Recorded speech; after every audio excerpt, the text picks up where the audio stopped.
You're listening to the Saluki Gamescast. This is episode 147 for Thursday, August 27th, 2026. My name is Justin Young. Joining me, as always, is Mario Sanders. Mario, how are you doing? Doing pretty good. It's been an interesting start of the semester. Because I'm not in classes, I'm just writing a dissertation, but I'm also not teaching any classes. My schedule is pretty much completely open. And so I'm like, oh, what do I do? I have to like be a disciplined adult and like follow a schedule that some other higher power has not bestowed upon me. You have to make your own schedule. Yeah, exactly. Yeah. No, that's pretty rough and everything. So probably this podcast is good. Like that's some structure. It does. It gives me something. I had a meeting with Christina yesterday, and I did not talk about this in the meeting with her, but I may have accidentally stayed up until like 4 a.m. playing video games on Tuesday. And I was like, oh my God, like you got to go to bed. I think the time has like, you've got a meeting and you've got to like have a real conversation tomorrow. Yeah, I think that's just part of being an adult. Yeah. Like you can't do those, like I'm going to play till 4 a.m. anymore. And like for me, it's not even about like, okay, if I don't have something to do the next day, like I don't teach tomorrow, right? So I could stay up to 4 a.m., but it's going to take me so many days to recover from that. Yeah. I think like honestly the saving grace of it was that I slept so poorly that I still woke up at like a normal time. So it wasn't like I slept until God knows when, until like the early afternoon. Yeah. And then my, schedule's messed up for a week and a half. But right. Yeah. I feel like I'm on a relatively normal-ish schedule, at least a schedule that I can live with. Cool. Yeah. No, that's definitely hard. Anytime you're first given like some freedom. Oh, right? Yeah. Like I feel like that's like working from home. Oh, I was going to say it's the classic, like you're in college for the first time, you get to do what you want, Sure. That's what I'm going through right now. It's always a problem for freshmen. Yes. Like speaking at the beginning of the semester, like freshmen showing up on college campuses and there's no one, there's not mom standing over them saying, you have to get up. Yeah, it's time to go to school now. You have to eat something before you go or you'll get hangry. Exactly. Over it. That's always interesting. Like I remember that like from college, just like I was pretty good about getting up and going to class and everything. My problem was there was no one telling me when to go to bed.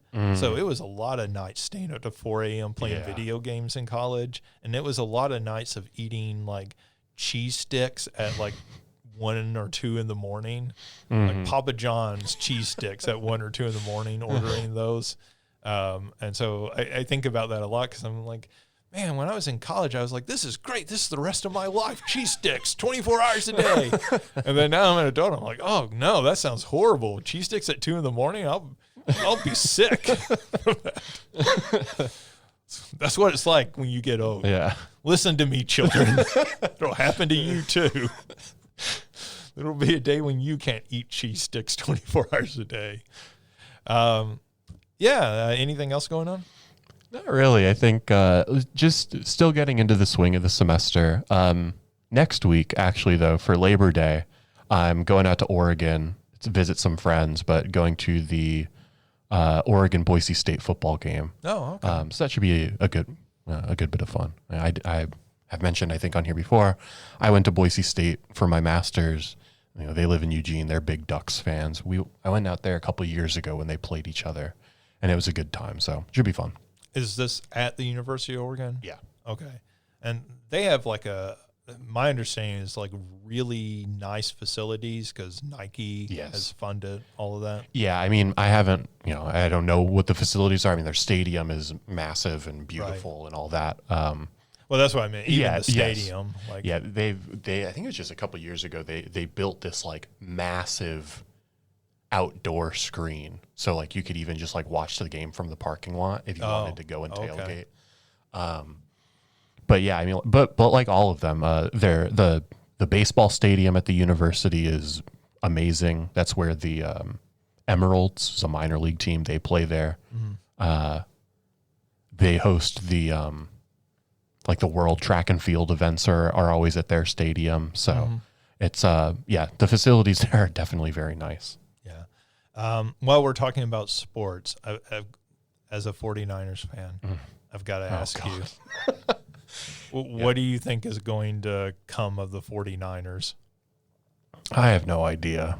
We don't have to go into the details of the case, but you can Google it for people listening. Yeah. The owner of the 49ers got into some legal trouble. I think this has always been my perspective when it comes to any sports. The less present an owner is, the better a team is. Yeah. It's whenever owners start to get involved or like start to be more like present that I feel like teams start to like take a dip. Yeah. There's maybe, some exceptions that like Mark Cuban has always, although I don't think he owns the team anymore. He has like a little percentage, I think, left. But he's not majority anymore. Exactly. But yeah, I think he just maybe needs to take a step back, just like live a private life for a little bit. I don't think they're going to make him sell the team or anything like that. That would be a surprise. Right. 49ers fans have wanted him to sell the team for a while. He's back to his uncle, but we'll see what happens. Yeah, I agree with you. Like, I feel like I don't want to know who the owner is. Yeah. Or I just want to know who the owner is if I'm a diehard fan. Sure. Right? Like, I feel like the teams I'm a diehard fan of, I tend to know who owns it. But, like, you never see them. Like, maybe on a Sunday you see them up in their luxury box. Like, the camera will cut to them. But, like, otherwise you never see them. You never hear from them. I want to see them if they're in the luxury box or they're lifting a championship trophy. Any other time, I don't want to know who you are. Yeah. I think that's just healthy for the organization. Absolutely, yeah. You hired these people for a reason. Let them do their jobs. Like, and also you're all rich. Like, go run your company. Yeah. Well, yeah. I mean, we don't have to get. I'll go off on a major tangent if we continue down this path. So we'll cut the conversation there. We will save that for our new sports podcast. We're launching something in every category. This is how we're filling Mario's days, giving him structure. Yeah, that's going to be my structure, just a podcast every day. So like I am teaching because that's my job. We're now the second week, so things are starting to fall into a rhythm of, it's always the first 2 weeks to get into the rhythm of the new semester. So that's starting to happen. And then this weekend, assuming nothing comes up, I should be going out of town for a concert. So I'm kind of excited for that. Nice. Who are you seeing? The Wallflowers. Oh, cool. So they're playing in St. Louis. So I always get it mixed up. That's Bob Dylan's son? Yes, Jacob Dylan. I always want to say John Lennon, and then I was like, no, that's wrong. Because I think we've had this conversation before. Yeah, I mean, well, John Lennon's son did go out and do music. I mean, I guess actually both his sons did, one more successfully than the other. But yeah, they're I guess it's the 30th anniversary of their their big breakthrough album. Was it Bringing Down the Horse? And then they are also doing some, I don't know if they're playing the full album or they're just playing some selected tracks off of a Tom Petty album. So the last time I saw them, they played several Tom Petty songs. So they had like one really big song, at least that I'm familiar with. I'm sure maybe they had others as well, but they had a few. But like One Headlight is the one that they're really famous for, which now like that's one of the songs that is often ranked as like one of the best songs of the 90s. Like, I mean, it's a really great rock song. We so in high school we had to do like ballroom dancing was one of the units we had to do, and that was one of the songs that we always had to dance to. One Headlight. So that is why I'm ballroom dancing to One Headlight. Don't ask. I didn't make the curriculum, but that is this is what happens when you go to school, like in weirdo San Francisco. Like, we're going to do ballroom dancing. Oh, boy, we're going to do it to the Wallflowers. Yeah, so it's like, I think... It's weird, teacher. Well, the thing is, we listened to that song so much that I just, like, I can't listen to that song and take it seriously. So, you know, I don't want to speak negatively about it because I do think, you know, I'm sure it is a good song, but it has been ruined by my high school experience.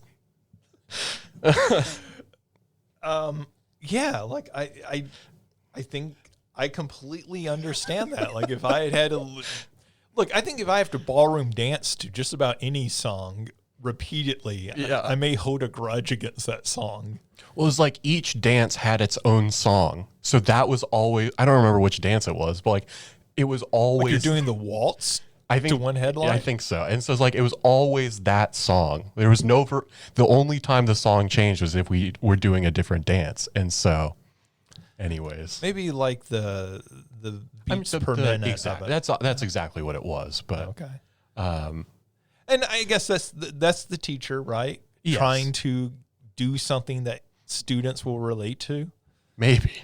Like, I don't know, but by the time you were in high school, that song was old. Yeah, I mean, like, if that song came out in the 90s, it was at least a decade old. It was like 2007, 2008. 2007 was my freshman year. Yeah, so like I think that album's like 96 or something. Yeah. Yeah, because I think this is the 30th anniversary of that album. So weird. Yeah. That is your teacher, like, was like, yeah. This was a song I liked in high school. The kids still like this one, right? Yeah. The Wallflowers are cool. Oh, Screw man. you, kids. The Wallflowers are still cool. Look, I agree with your teacher. I'd be friends with your teacher. What is the Principal Skinner meme? Like, no, it must be the kids who are wrong. The children are wrong. Oh, man. The children are wrong about the Wallflowers. Yeah, I'm sure when I go into class Tuesday, that's what, sometimes I ask the students, what did you do? And they'll ask me, what did you do over the weekend? And, I'll say the Wallflowers, and they'll be like, who? And I'll be like, you're wrong. I feel like if I went to that concert, it's just like, the muscle memory, the like sleeper agent, and just like immediately get into the position. Yeah, Mario, I'm not ballroom dancing with you at the Wallflowers concert. Oh, man. Well, that's cool. I do hope you have a good time at the concert. Well, thank you. All right. Well, why don't we jump into what we've been playing? Mario, what have you been playing? Yeah. So last week we talked about Agent 64, or at least you talked about it because you had played it. Sure. And it was literally, I think it might have been while we were doing the podcast, I put a message in our group, the N64 group, about playing it. So we ended up playing it that next day on Friday. Cool. I did play a little more of that, so I'm interested in hearing. We ended up doing a co-op playthrough. Okay. So rather than doing all of us playing through solo, I think 3 of us did one playthrough, and then the other 2. We had 5 people, which is like the most unfortunate number. Right. We couldn't have an even race, but we also couldn't just do a 4-person playthrough. Right. I will say, I don't know. So we played it on the agent difficulty, which is the lowest difficulty. I want to do a solo playthrough, both at that difficulty, but I also want to check out some of the higher difficulties. Because I will say a co-op playthrough, you just like cruise through that game. You just like, it is just running to the end of the level, basically. Does it scale in any way? Like, are there more enemies or? So I didn't play it solo, so I can't tell you if it scales. It doesn't feel like it. Okay. But like, it's interesting because I will say, I think the most interesting thing from the conversation that we had, I think that you could make a pretty interesting speed run with the co-op playthrough, because for most of the objectives, only one person has to do them. Sure. So it's not like everybody has to go and like click the hack into the computer or whatever. One person. Get this key card. Exactly. Whatever. One person has to do this. So you can like split up. One person can go do objective A, one person can go do objective B, and one person can just like hang out at the end of the level. So once those are done, that person just like triggers the ending cutscene. Oh wow! So you don't all have to No. trigger the ending. No, so it like I said, so we talked about it like that. Like that would be an interesting from like a speed run perspective, Right. Because there's another like one of the missions you have to like escort an NPC to like a safe room, right? Right. And so that one was interesting. Very much a throwback to GoldenEye. Absolutely. The thing that was interesting about that one was he follows, I think, whoever made the lobby. So like whoever's hosting the lobby, so he was following me. So it just meant that the other two, they just like ran like 10 feet ahead. They shot everybody down. And so we just like walked without any threat to the safe room. And so, like I said, I think there's some like really interesting ways that you could play through it, again, particularly from a speed run perspective, but I don't know if it's an ideal way to play through it casually or like for a first time, like trying to get the story or trying to really get a good feel for the game. Yeah. I did not play it in co-op. And so I kind of wondered about that. Anytime a game has a co-op, like how does the game fundamentally change or does it really change at all? Like, I mean, are the levels different? Are there different requirements to get through the levels? Are there more enemies? Or is it essentially the same single player game? You just have more guns in this case. Yeah. And, you know, I understand why people don't like completely rework it, because at some point you're almost making an entirely separate campaign at that point. Yeah. Right. And that's pretty challenging. You know, the Halo games were like that, right? Like you're essentially playing through the same game. You just have double the firepower. Yeah. Going through it. And that is effectively what this felt like. Yeah. And I think one of the downsides, well, I don't want to give away too much or spoil too much. I think that if there were levels where there was more stealth required, Right. like that would add like a layer of difficulty. You've got more people that now have to like maneuver in a way without being detected. There wasn't much of that, at least not at the agent difficulty. Maybe when you go to a higher difficulty, Right. that is added throughout. So I definitely would want to do another co-op playthrough, but I would if somebody listening is thinking about getting the game or interested in the game and a co-op playthrough is something that sounds appealing, I would definitely do it at one of the higher difficulties, because it really is just, you don't have to do a ton. Yeah, and I think part of the problem is, you know, the original GoldenEye, on the higher difficulties, you kind of have to play a little more stealthy because you will just get so overwhelmed by the enemies. Yeah. Right. And so, like, I remember the ship level in particular that, you know, you really have to sort of kind of work your way through that. You can't run. I mean, once you have played it enough and you know what you're doing, you can kind of run through it, run and gun. But like on the higher difficulties, playing it originally, you kind of have to take your time. Oh, I was the ship level. I know which one you're talking about now. Yeah. And you kind of have to work your way through room to room, right? And, you know, so like there is this like sort of stealth element inherent to the game just by the difficulty. But like if you're doing that with 3 other people, then there's less of a reason to be stealthy. Yeah. Right. So some of that kind of emergent stealth gameplay that the game presents probably doesn't work when you're doing it in co-op anyway. Yeah. Okay. So you played through it that way. You have not played it single player. I've not done a solo. I guess it's not at the top of my list right now, but I definitely will. The game is not that long. Just from a co-op playthrough, but also from a single player playthrough, doesn't seem like it's that long either. No. It's more reminiscent of the original GoldenEye when it comes to length. And then the other thing that we did was the multiplayer, the sort of battle arena type of death thing. Match. Yeah, which was fun. You know, I didn't grow up playing the GoldenEye multiplayer, so I can't like speak to it, but it feels like it gives some of the same vibes, I'm sure. Right.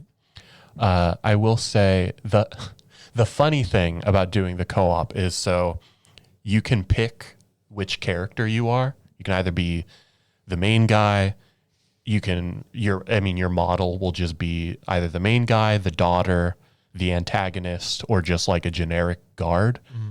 And so there's definitely times they don't replace the daughter that's in the game. So there's multiple daughters running around. Just like, wait, hold on. There was one level where one of my friends was playing as a guard. So every time I saw him, I was like, oh, I'm like trying to shoot him, but I'm not. And then towards the end of the game, there is when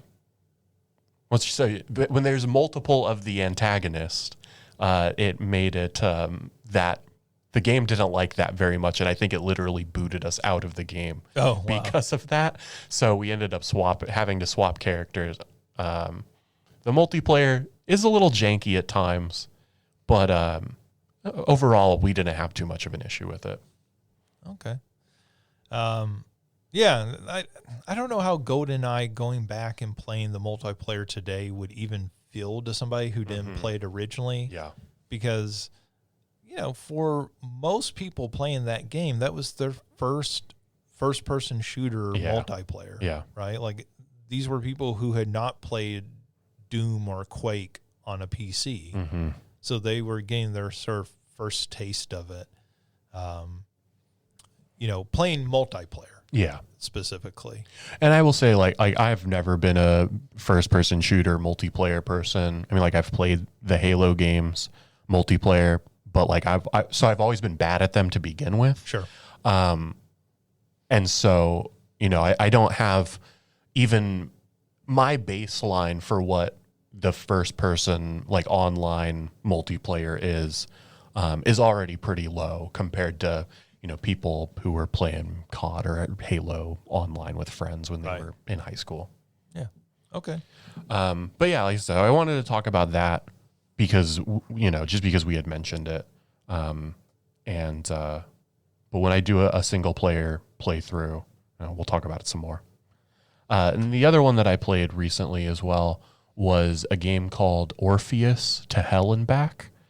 It is a very short, little indie game, an hour really, like, at most. But it's in the style of the Game Boy Color Zelda games, Oracle games. Okay. And you play Orpheus from, the myth of Orpheus and Eurydice, and you are traveling through hell in order to rescue Eurydice from Hades, and it's more of a puzzle game than anything, whereas basically you have your lyre and you have 3 different songs that you can play.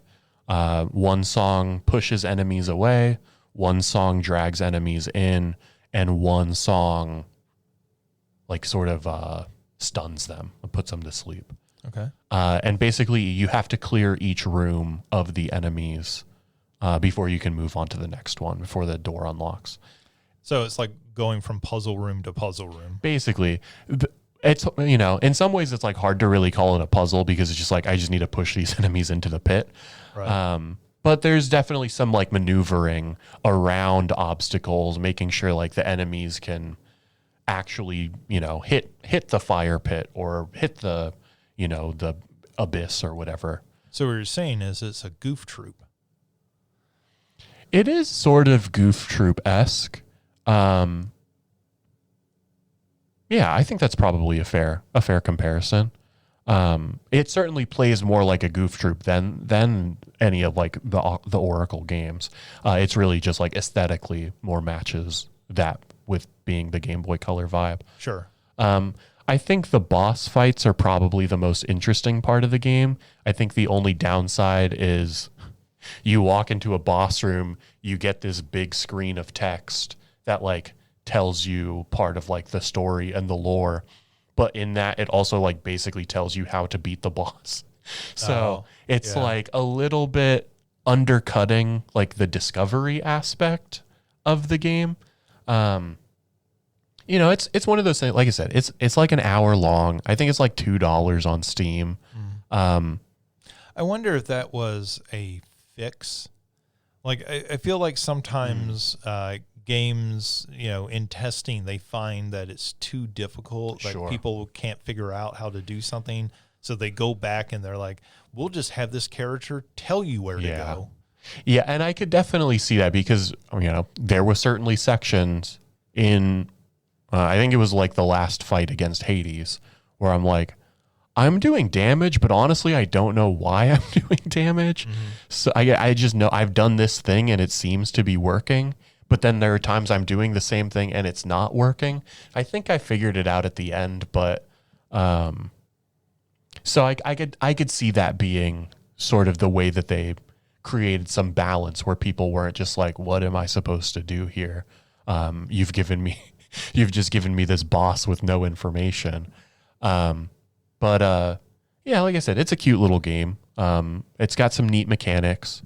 Some of the music is great. I do wish that, you have these 3 separate songs, but there's no actual music associated with those songs. It's just the same, like, overworld music that plays. The only way you're playing a song is because of, like, the ways the enemies react to it. So, like, that would have been a nice little touch, but I imagine this was made by, like, 1 or 2 people. Right. And I will say, for what it is, for $2, sure. I would love to see a game like this expanded more. If this was like a sort of a tech demo, maybe for like a bigger idea. My guess is this is probably like a little game jam game or something like that. But it's a cool little game. Maybe even a student project, because that sounds absolutely the scale level, right? Certainly. This is my senior project. Sure. Yeah. All right. Cool. I have not heard of that Orpheus game, so that's very interesting to me. Yeah, I think I came across it. It just like popped up on my YouTube of like it's now out. And I was like, oh, this looks cute. I literally just seen Hades Town. And so, the algorithm. Like I said, it's a fun little game. Cool. Anything else? Well, okay. So then the one other thing that I have played, the one that I was up until 4 a.m., there's a game called Pokerogue, which is like a fan-made Pokemon game that is a roguelike, where it's just the battling, and you essentially go through like a battle tower, and each floor has a different enemy or a different Pokemon that you can either battle and or catch, as well as like some like trainers along the way. And there is an endless mode, but like I think the end of the game is floor 200, and then there's an endless mode after that. I've gotten to floor 200. I have not beaten floor 200. Okay. So when you say this is a rogue, like, are you having to restart the tire every time you fell? Yeah. So you're having to climb 200 floors every time? Basically, yeah. If your team wipes, I mean, like, you can like refresh the screen and it will save where you were. And so like I've done that if I feel like, oh, I think if I played this wrong, like I can try again really quick, to do like a save scum. But no, if you lose, it takes you back to the beginning of the bottom floor. And each floor is just a match. Each floor is a match, either against a single Pokemon that you can catch or a trainer that you have to beat. Okay. And then after you beat a floor, there are a number of items that you can buy. It's like potions to heal up. And then there's a free item for you to take. That might be, again, potions or Pokeballs or other held items that, can help make you stronger. Okay. I'm a little surprised how much it like got me in terms of like my wanting to play it. I like the Pokemon games, but I've never been like a huge Pokemon fan. But I am at the point where I'm like, I do want to at least beat this. I've put enough time into it. And I guess the other thing that I think is probably interesting about it is, so you start, the first time you start, you have all of the starters from the different generations. You can pick any of those Pokemon to start with. But as you catch them throughout your playthroughs, different Pokemon, those then become available starters for you to start a new run with. And basically each part of the rogue element of it. Each Pokemon is given a point value. So like this Pokemon is worth 1, this Pokemon is worth 6. And when you start a run, you are given essentially 10 points. So you could start with 10, well, you get a maximum of 6 Pokemon. So you could start with like two stars and, 2 3-star Pokemon. Or you could start with like 1 8-star Pokemon and a 2-star Pokemon. This is like those social media things where, pick your starting lineup of the NBA. Exactly. You have 12 points. Exactly. Pick your starting lineup. And so like that creates some interesting, ways that you play through as well. I did a playthrough where like I had 1 8-star Pokemon and some little 2-star dork Pokemon. And the 8 stars just like cruising through like floor 40. And now it's like, okay, I got to start catching some stuff to like build up a team. And this is just a browser game, or it's like playing in browser. You don't have to, download a ROM or anything like that. But yeah, it's a if you're a fan of Pokemon, particularly if you're a fan of the Pokemon battling, especially as the floors get higher, the difficulty certainly starts to ramp up. You got to have a little deeper knowledge of Pokemon than just like type effectiveness. And that's obviously like at the core, but there's a little bit more strategy, which I do appreciate. But yeah, that's what I have spent the most time playing over the last couple of days. Yeah, and I think what sounds particularly interesting about that is this seems like a mode that could be integrated into an official Pokemon game to like add that sort of replayability. Sure. Something even like Pokemon Champions, the like battle focused free to play game that they put out. Yeah. I will say I believe that there's something very similar as like a post game thing in like Generation 4. There's like a battle tower. So there are similar things, and I believe with that you literally are given the option, or you're maybe just given 3 random Pokemon. Like I don't even think you get to choose your team. And then you like have to win a certain number of battles before you can heal and before you can save and all that. So like there are definitely certain things that are similar to it. I think the other thing it's very similar to is like the story mode or like the campaigns of the Pokemon Stadium games would be the other comparison that I'd probably make. Pokemon Dungeon to some degree might have some similarities there. I've never played the Mystery Dungeon games. I think those are a little bit different. Those wouldn't be my first comparisons, but yeah, like I said, if people are a fan of Pokemon, I think it's worth checking out. All right, cool. Is that it? That's it. Okay. Well, so I have played a couple of things. I played a little more Agent 64. So maybe we'll talk more about that once you've had a chance to play the single player by yourself. So I played a demo of a game, which I do not think still has been released fully, but they do have a demo out. It's a game called Hyperdrop. So Hyperdrop is how to describe this? It is a pachinko roguelike. In fact, it is called Hyperdrop the Pachinko Roguelike, I think is the full title of the game. But pachinko, if you're not familiar with it, pachinko is very popular in Japan. It is sort of a pinball game where you do not have flippers. So you're just dropping usually balls, little metal balls, down pegs, and then they're falling into particular holes, and you're getting points based on that.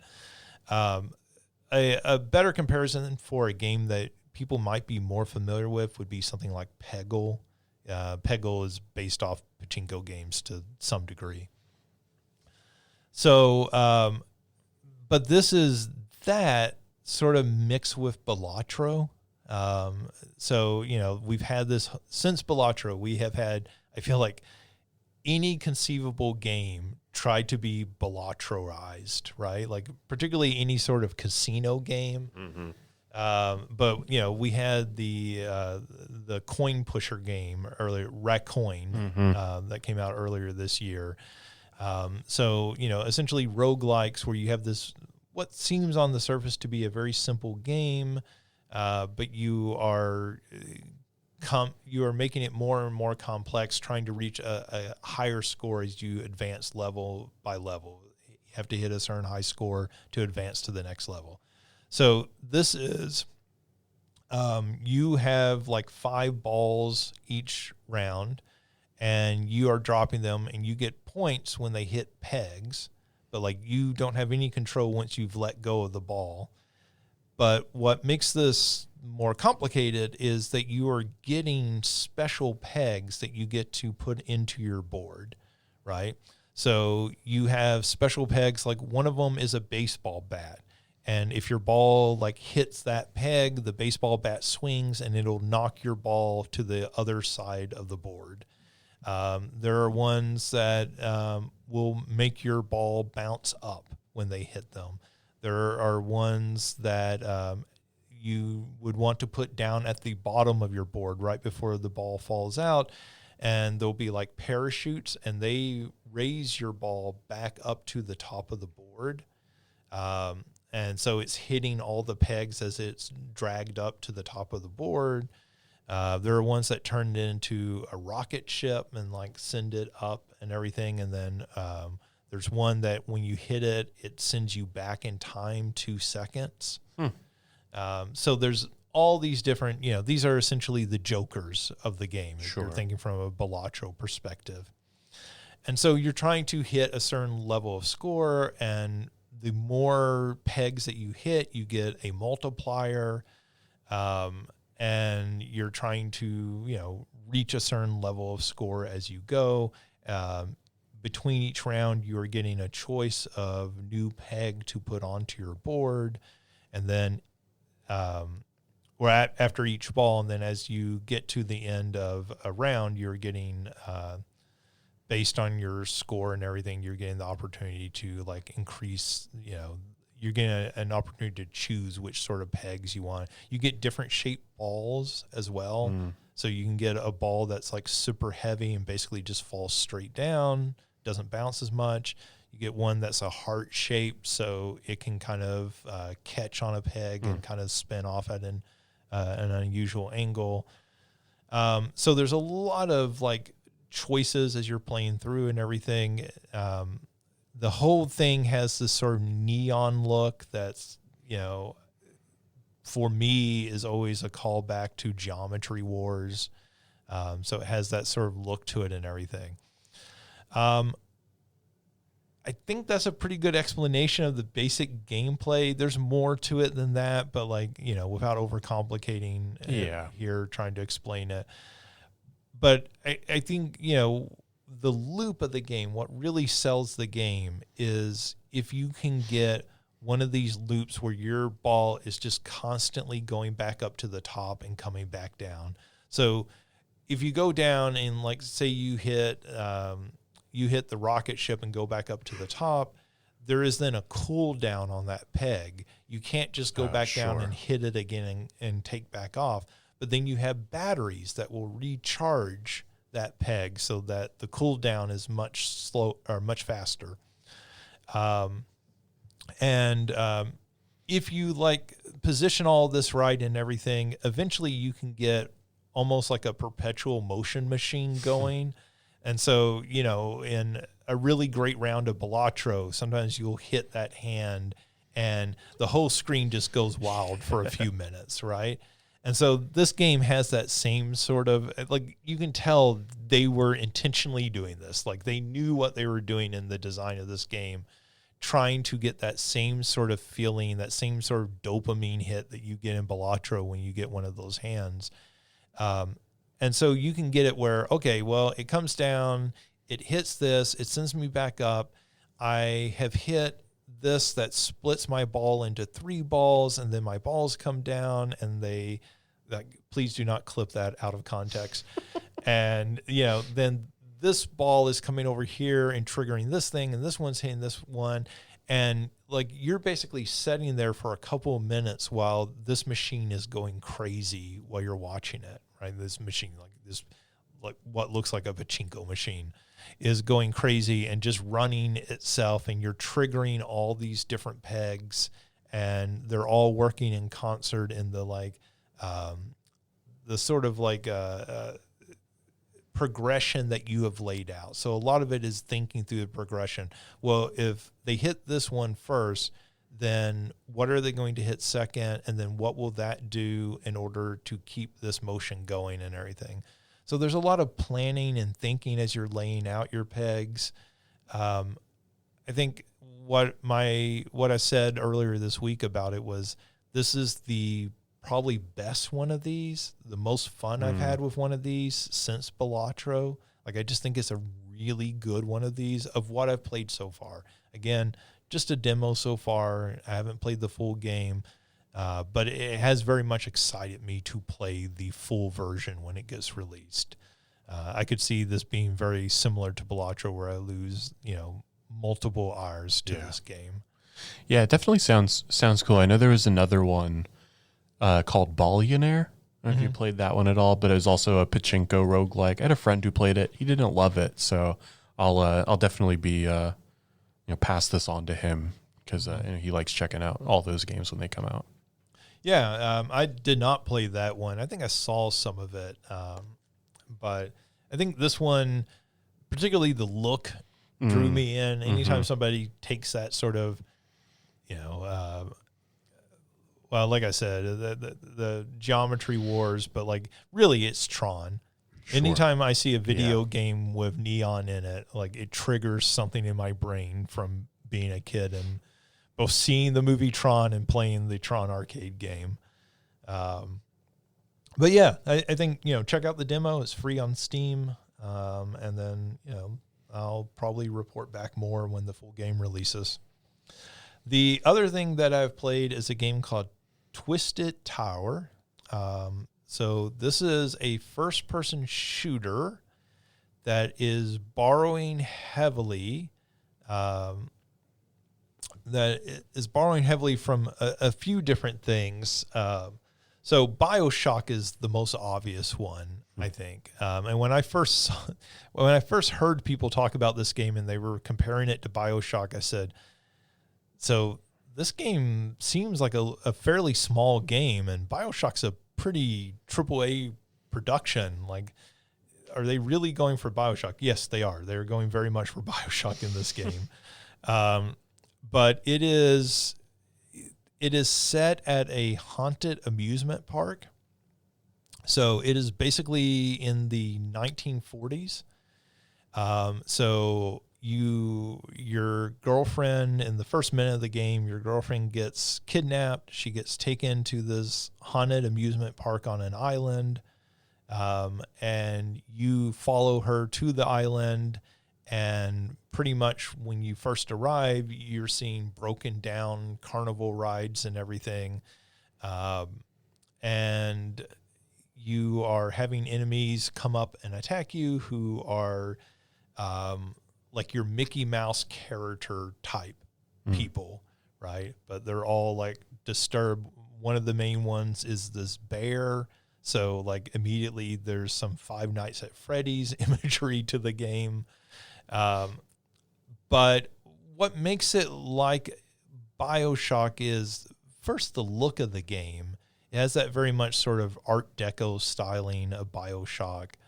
The pacing of the game in that it is, this is not a super over the top chaotic shooter in the way that, you might think of a boomer shooter sort of game. But at the same time, it is sort of hearkening back to that style of game in that, it is very much a kind of straightforward first-person shooter as far as the mechanics and everything. But because you are in this amusement park, there's a lot of elements of like haunted houses. So there are trap doors, there are rooms that get turned on their head as you're playing through it and everything. So there's a little bit kind of a more methodical pace as you're going through the rooms and everything. You're having to collect tickets. As you collect tickets, there are occasionally little machines you can go up to and upgrade your weapons and everything. The first weapon that you get is a giant oversized mallet. So, think like Harley Quinn in the old cartoons or comics with her oversized mallet. So you're walking around like attacking these people. Some of the enemies you get like children's, like, the little telephones that kids have that they're on a string and they like light up and play music. So like they're attacking you. But like it just has a really great look to it. The voice acting is really well done. Like I was kind of surprised because this is a $15 sort of budget game. Is this a full game or is this a demo that you're playing as well? No, it's a full game. So, but it's fairly short. It's about a 4 or so hour game. So like go in knowing that, like, but you're paying $15. Sure. But like it just has a really cool look to it. It has a story. There's a mystery to the story about what's going on. As you play more, people start showing up, and then like you start finding out some more about the background of your main character. And so that all becomes like pretty interesting. I would say a criticism of it is some of the design in the game I wish went a step further. So like there's lots of signs on the walls and everything, like, get some popcorn if you're hungry and that sort of thing. And some of that starts to become more twisted as you progress through the game. So, there's like, I know at one point there's a sign that's like, alcohol is for children. And like, so it starts to get like this like sort of twisted version of an amusement park as you go along. I wish some of that, I guess, played more with the concept as you're going through. One of the things that they have introduced, I haven't finished the game yet, but one of the things that they've introduced is, hey, you can come back and replay these levels. And as you replay the levels, the level structure will change. That it'll open up different paths through the level and everything. But I really like what I played so far. I think I wouldn't say it's a scary game because there's nothing particularly, terrifying that you encounter or so far hasn't been. But it does do a good job of, hey, like something is going to suddenly attack you. Like go ahead. At one point, like you're walking up to a door to open it and the door just like kicks open and enemies come pouring out. Sure. Like that sort of thing. I just say, looking at some pictures, maybe similar to the BioShock games in that like they're just a little eerie and a little creepy, but it is very much going for that BioShock. So if you're a BioShock fan and you like this sort of, the sort of It style horror, right? Since there's a lot of, not so much clowns so far, but like certainly that that carnival imagery and everything. I think you really like it. Like, I want to talk to Christina about it because I think this feels like a game that would be right up their alley. And so like I've been enjoying it so far, and at $15, it feels like a really good buy. I think comparing it to Agent 64, since we were just talking about, I talked about that last week, and that one of my criticisms was that feels like a game out of time that maybe should learn more from modern games instead of trying to be so devout to its N64 origins.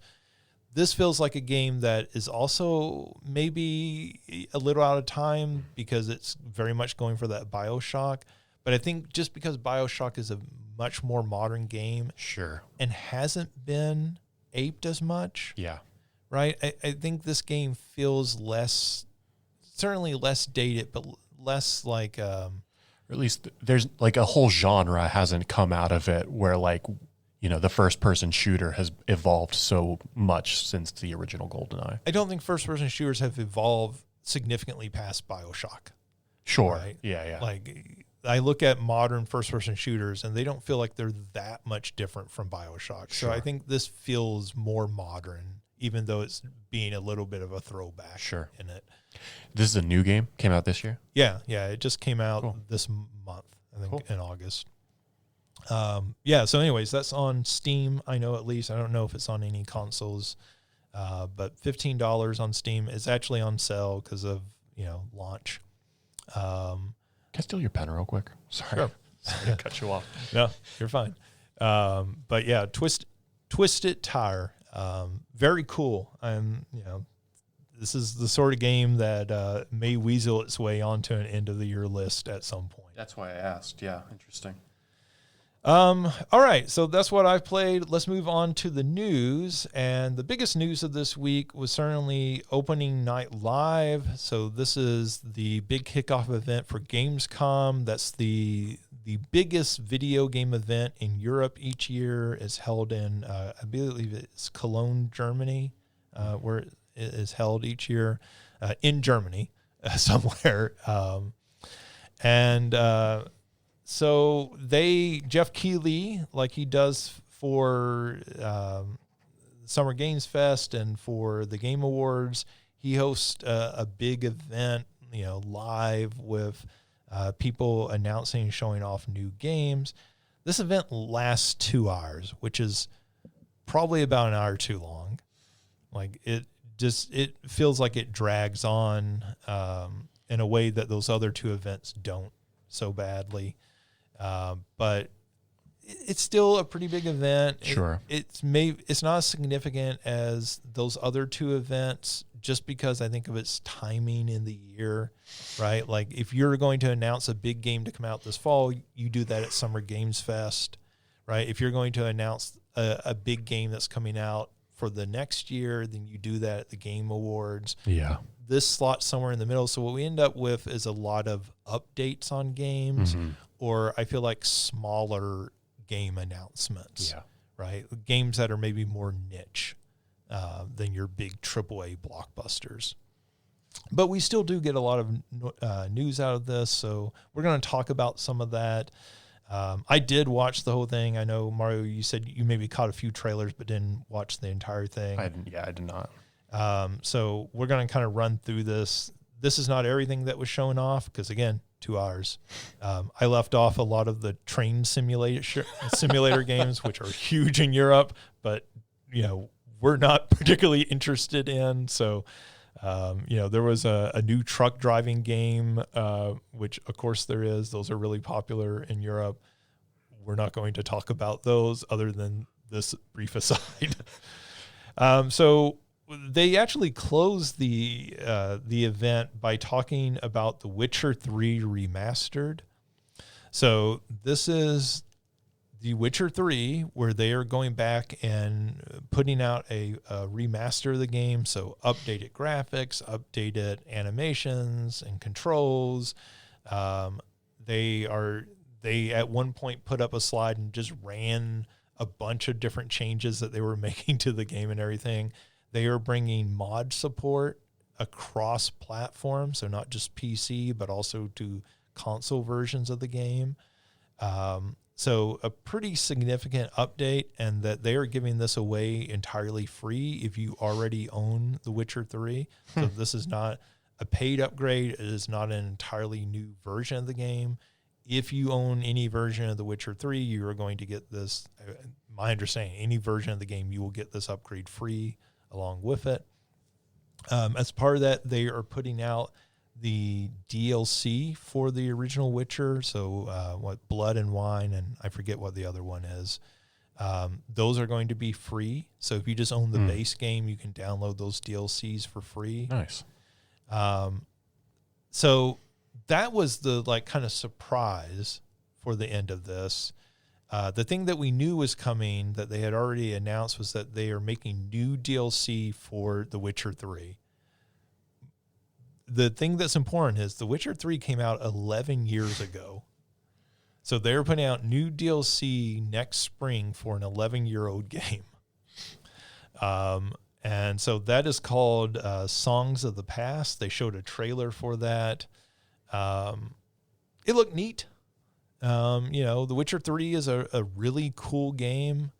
I think one of the things when I watched that footage, the remastered footage, was that game still really looks cool, but it doesn't look as cool as it looked 11 years ago.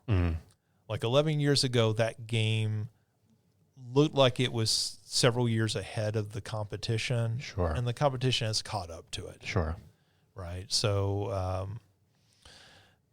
I think the thing that's really neat about this is, CD Projekt Red, who makes the Witcher games, has a really good reputation for being consumer friendly, and this seems to like keep that up with doing this remaster for free, making the DLC free.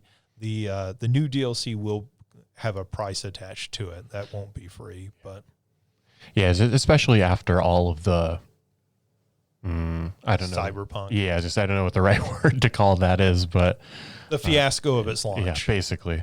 Right. But have really kind of righted the ship on that one for sure. Yeah, like they fixed that game. Yeah. Instead of cutting and running. Yeah. Which they could have done, right? Sure. Theoretically. Well, I mean, like other companies have done that in the past. Sure. They didn't say, we're going to fix this and make it the game that we promised. That's very true. I mean, I think the first one that comes to mind would be like Anthem, right? They kind of just like, yep, nope, this game's just done now. Right. And you kind of understand that to a degree, but sure. You think of the goodwill that they really engendered by fixing Cyberpunk. Sure, absolutely. And I think in the same way with this, right? Like this engenders a lot of goodwill towards this company. They are working on a remake of The Witcher 1, and they're working on The Witcher 4. Mm-hmm. So you start thinking, okay, well, what is the logic behind all this? Why do DLC for an 11-year-old game? Why do this remaster? This remaster comes out this year. Yeah, I just looked it up. I think it's literally a month from now. Yeah, sometime in September. Yeah, late September. Then in the spring, they're going to put out this new DLC. And then theoretically in 2028, right, they'll have that Witcher 1 remake or The Witcher 4, maybe both. Maybe, I don't know how those will split up and everything. But they'll have those come out.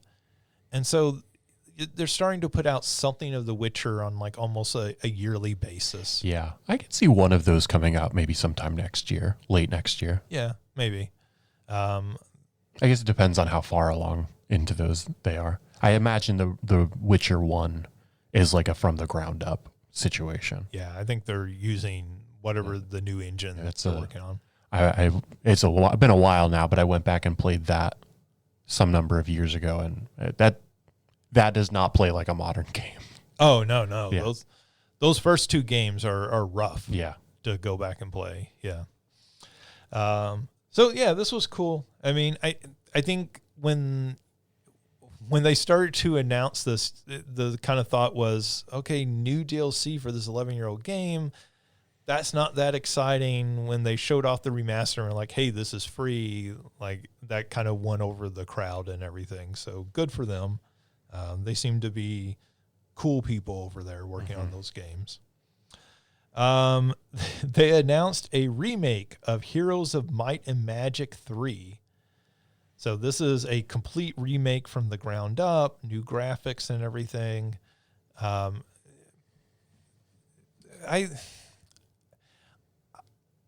think this is cool that they're doing a remake of this game. I think the footage they showed off of the game has a weird look to it. And I saw some people talk about it and say it looks like AI. I don't think that's it, but I think it has, to me, it has that overly clean look of mobile games.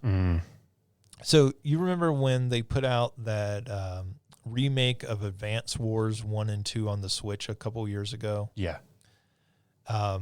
And a lot of people had a negative reaction to how that game looked compared to the original Advance War games.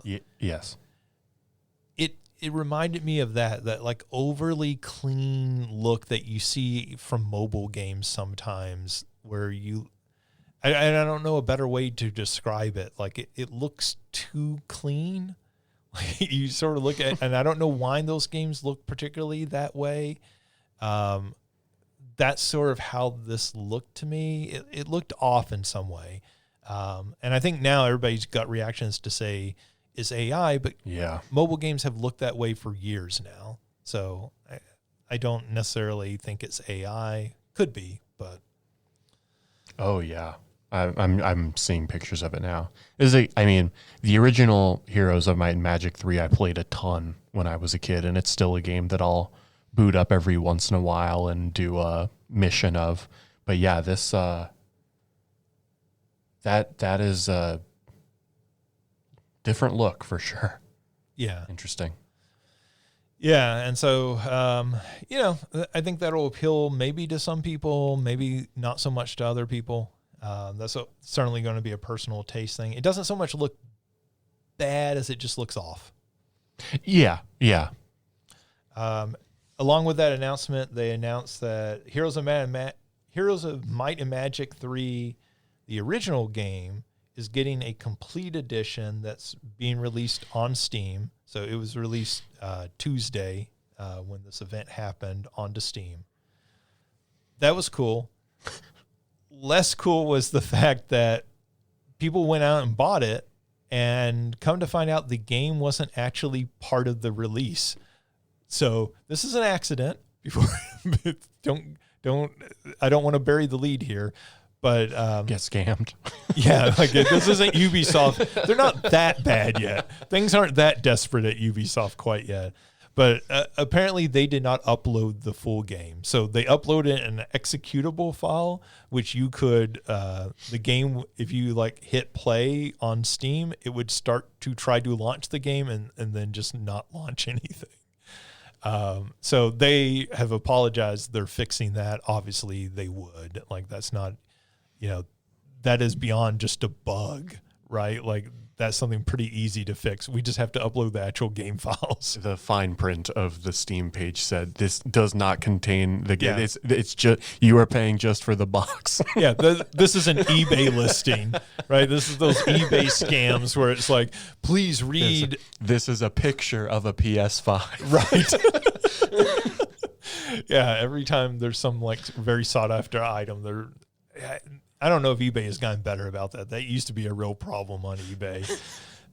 That is not what Ubisoft was doing here. They just screwed up. And good on them for just coming out and being like, hey, this is on us. We're going to fix this, obviously. But that's cool that they're putting that out and everything on there. They showed off Rainbow Six Tactics. So this is exactly what you think it is. This is an XCOM game, but with Rainbow Six aesthetics, right? So it is the characters from Rainbow Six. It is the guns and different items and everything from Rainbow Six. It shows you having drones and different things like that as part of it. The thing I thought was really interesting about this is, a lot of people were like, oh, well, this makes a whole lot of sense for them to, try to do a tactics game with this particular franchise. And I was like, well, yeah, because the original Rainbow Six games weren't tactics games, but, they were very much methodical planning out games. So like, you were breaching a building and having to like plan out, okay, well, I want this guy to come through here. I want this guy to check under the door. I want this guy to do this. And so this seems to be not going back to those original games, but like something that hews much closer than the modern first-person shooter games do in that franchise. So it looks cool. We're getting that Star Wars Tactics game. Oh yeah, like that comes out this week, maybe. I think no reviews have started to come out on it. And so, like this is another one. It looks cool. I'm not the biggest fan of those tactics games, but like when one of them's good, like the XCOM games, I really enjoyed those XCOM remakes. I really enjoyed the original XCOM games, but those remakes are very cool games. So I'm excited to see how this one turns out and everything. I think it's a smart way to take that franchise. Let's see. They showed off a game called Ananta, which I guess can be described as anime Grand Theft Auto. Go ahead. It showed off 2 different cities that you explore. I think that's kind of like maybe the hook is like there's 2 entirely different cities that you're exploring and playing through in the game. But it did show you like scaling buildings. It showed you driving vehicles, like climbing on vehicles while they're moving and everything. Yeah, I looked it up. It looks like it's a free-to-play game, so my guess it's going to be a gacha style game. It's not from the people that make Genshin Impact, but my guess it's probably going to be something similar-ish to that. Yeah, I mean, I will say there were a lot of gacha games, a lot of games developed in China as part of this show. As I'm scrolling through a list of the other ones, and I'm seeing 2 others by HoYoverse, that company that makes Genshin Impact, that also got announced. And, most of the time my reaction to those games is to roll my eyes because I just have zero interest in those games. Sometimes I think they look really cool, but like them, getting into actually playing them becomes, for me, kind of a mess. Mm-hmm. But I will say this one, looked different, right? It looked like it was trying to do something different. And the other thing I'll say, for free-to-play games and Genshin Impact, part of the reason it's so notable is it felt like the first one that really started to feel like a AAA level game. Sure. Of those free-to-play games, right? Like it was, it was very much copying from a Breath of the Wild, the modern Zelda games. And, this looks like copying from Grand Theft Auto, your open world sort of, city exploration games. And it looks really good. It's a really good-looking game. It may be miserable to play because a lot of those games are, but I have to kind of give them credit for upping their game with these. It is not quite the free-to-play games of our youth anymore.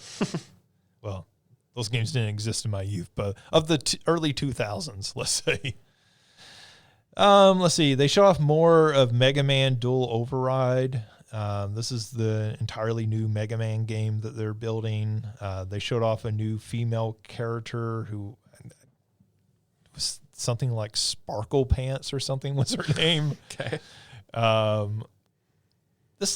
It looks good.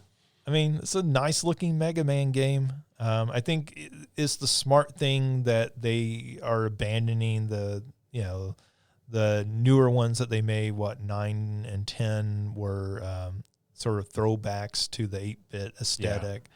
This looks very much like a modern game in aesthetics.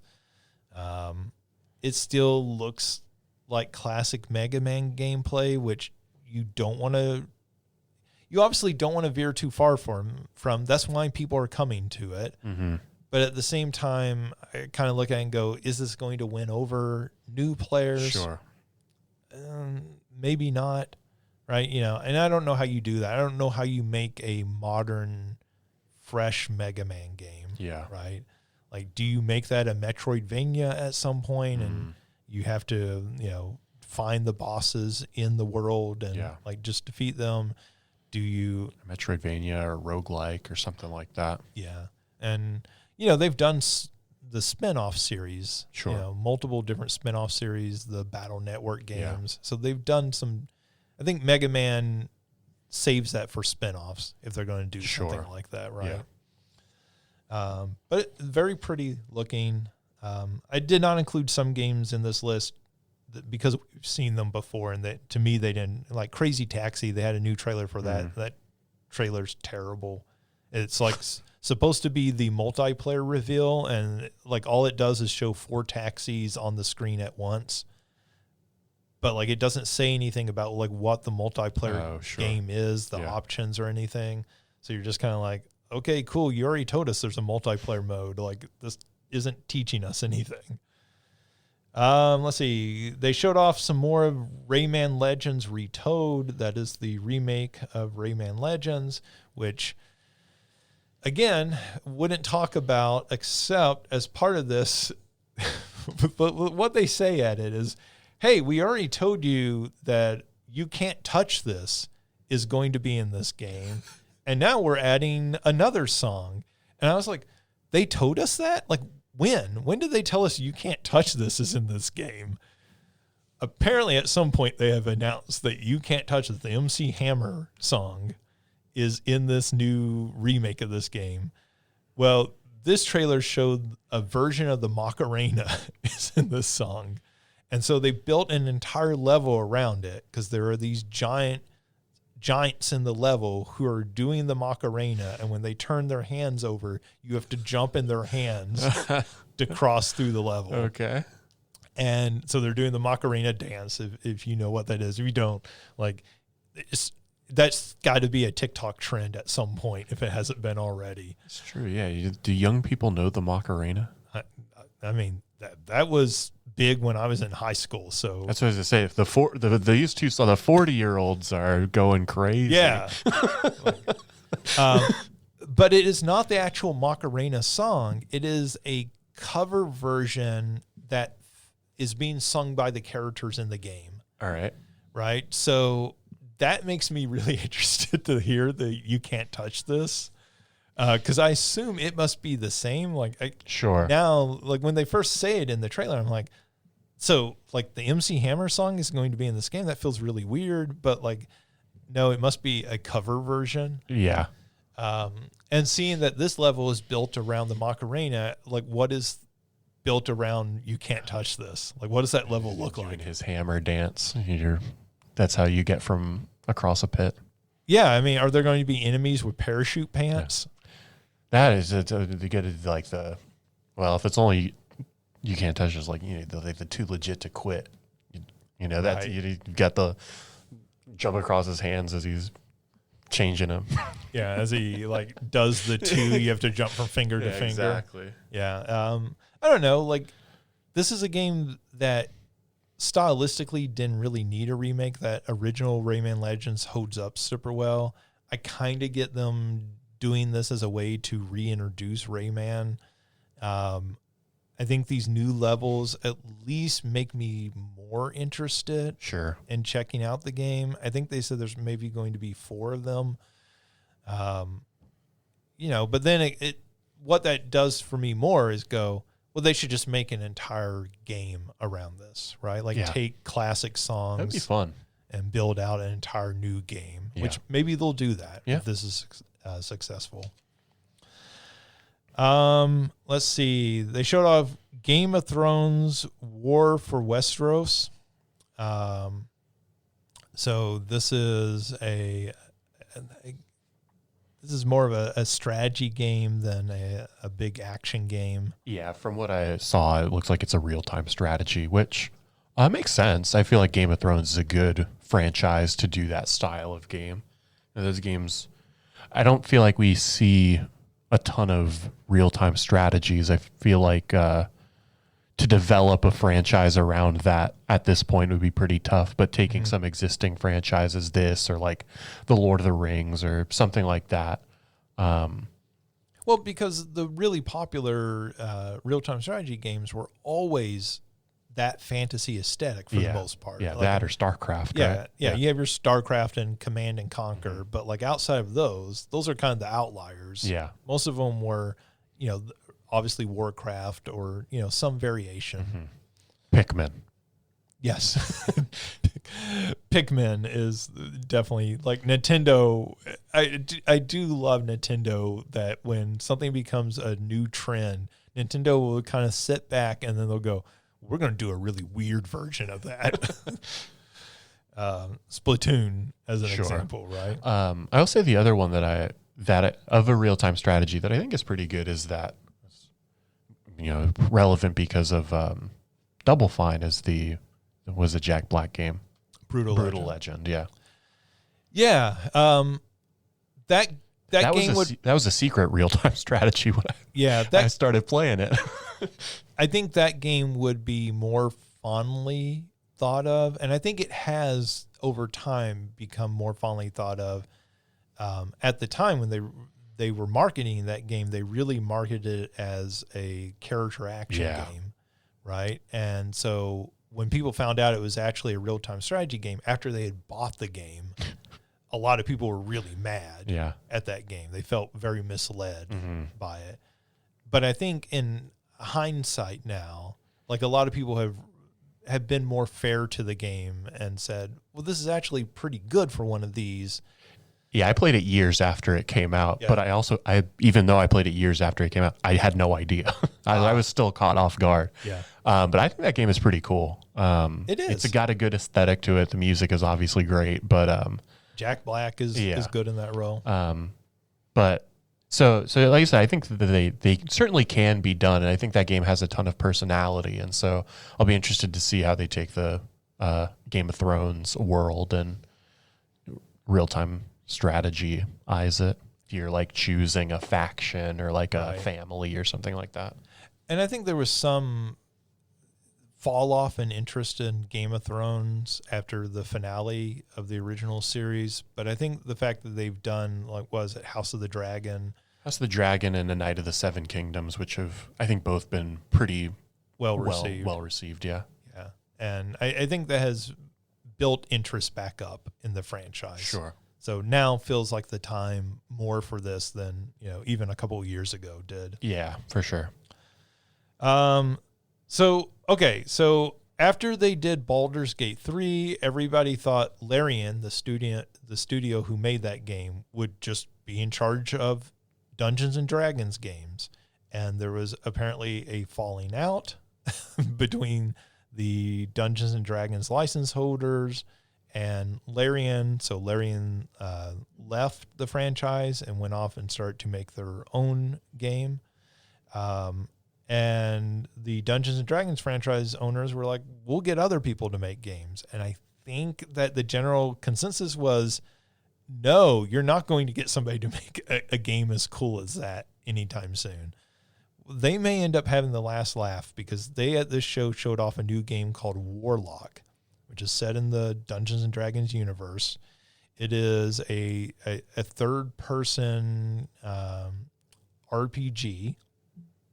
But this game looks really, really cool. So it is, your character has action that they can do. They can like swing a sword and all that sort of thing, but they can also use magic while they're doing this. So the game shows you like grabbing enemies and picking them up in the air and then like using it to throw your sword through the enemy. It shows you picking up slabs of stone and using those to attach to a wall in order to sort of platform your way through an area where there's a big gap. It shows you fighting like gigantic sort of troll-like enemies that are attacking you and having to use a mix of your action and magic together to take them on. So, this is much closer to something like, say, The Witcher, but just looked like a lot of fun with the magic that was available in it. And maybe they showed off every trick that they have in this little trailer, but there's more to discover in this game. The combat, because of that, it made the combat feel very dynamic. There were lots of different ways to take on groups of enemies. You weren't going to just be hitting the same combo of buttons every single time. That you could kind of, have that sort of emergent gameplay with the way that you were taking on groups of enemies. To me, this was like one of the games of the show because we had not seen anything of this game previously. I don't think we knew a title for it, and it just looked really, really cool from what they showed off.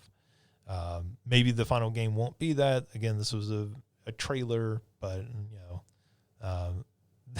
they were able to cut a better trailer than most of the trailers that were shown as part of the show. Yeah, we'll have to go watch something because it sounds very cool. They showed off a game called 1001 Threads of Mizan. This is a game that apparently has you doing combat. So I assume the 1001 is a reference to the Arabian Nights, because you are doing battle on a magic carpet, and there are multiple characters on magic carpets riding around doing battle. This was a fully CG trailer, so it was hard to like get any sense of what the actual combat of the game might be. Obviously, if you're older, you might be thinking of the classic Magic Carpet game, which was a very cool game. It did not look exactly like that. It looked like a much more modern game.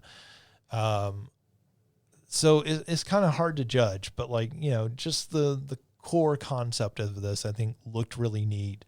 It showed you at points jumping off and landing on gigantic enemies, sort of in a Shadow of the Colossus style and everything, and like climbing on their body. So it looked neat. I just don't know what the actual game will in turn look like. They showed off a trailer for Metro 2039. This looks like a Metro game. If you've seen any of those games, I think the big story out of this, and they kind of address this as part of the show, is this is a Ukrainian developer, and they're still making this game in the middle of a war zone, right? And the developers came out on stage and addressed that, right? So, man, like you look at this and you go, those people are making games that still look amazing, even if they're not necessarily your type of game. And like, what is the excuse for people who are like in Southern California? I know it can be rough sometimes with the weather and stuff, but like, it's, come on. Let's see, Hitman. They showed off a new mission for Hitman called The Herbalist, starring Snoop Dogg. Everybody loves Snoop Dogg. Nobody's opinion of Snoop Dogg has changed over the last few years. No behavior on his part has at all shifted how the general public views him. So, sure, stick Snoop Dogg into your game. It's cool that they're continuing to put out new missions for the Hitman World of Assassination games. That's neat. I don't care about Snoop Dogg at this point. He's burned a lot of goodwill. They showed off a game called Stage Tour. So this is from former Guitar Hero developers, and they are basically making a new rock band. It just looks like Rock Band is all I can say. It's just Rock Band, yeah. They are selling new plastic instruments. They are selling a microphone, a guitar. I think they're selling multiple guitars. They're selling a drum set. This game is going to launch with 90 songs as part of the package. They showed a quick screen with a bunch of band names, but, like Metallica was listed on there. So they're getting, some heavy hitters as part of it. I think I will say the graphics of this game kind of look cheap, which is maybe a negative sign for the game. I maybe don't care as much about the background graphics because you're really paying attention to what's going on in the foreground. I think the bigger question for this game is when it comes to DLC. Sure. What always sold the Rock Band and the Guitar Hero games was, okay, yeah, here's the initial songs, but can I buy other songs as part of this? That, and I wonder if you'll be able to use old instruments. Yeah, I don't know. This is coming out on PC. So, coming out on PC, maybe this, this is they are releasing this under the name Red Octane. So if you don't know, Red Octane is the name of the company that originally made the Guitar Hero games. And before they even sold to Activision. And they have already released some plastic guitars that work with various games on PC. So there's a game, I think it's called Band Hero, which is a sort of open source version of the Guitar Hero and Rock Band games. And so, they've already put this stuff out. Yeah, I don't know. Like, I still have my Rock Band set up from the PlayStation 3, and that connects via USB. Am I going to be able to connect that to my PC? Or, like somebody would have to write drivers for that. I guess that would be the biggest hang up. Otherwise, it should work. So maybe that's the sort of thing that third parties are going to have to do that, and maybe they'll make it so instruments will be compatible. I'm not sure about that. It would be cool. It'd be cool if this style of game made a comeback. I don't know what the desire is, but it feels like it's been gone long enough, and it feels like a whole generation has come up who really didn't get to experience these games. So sure, absolutely.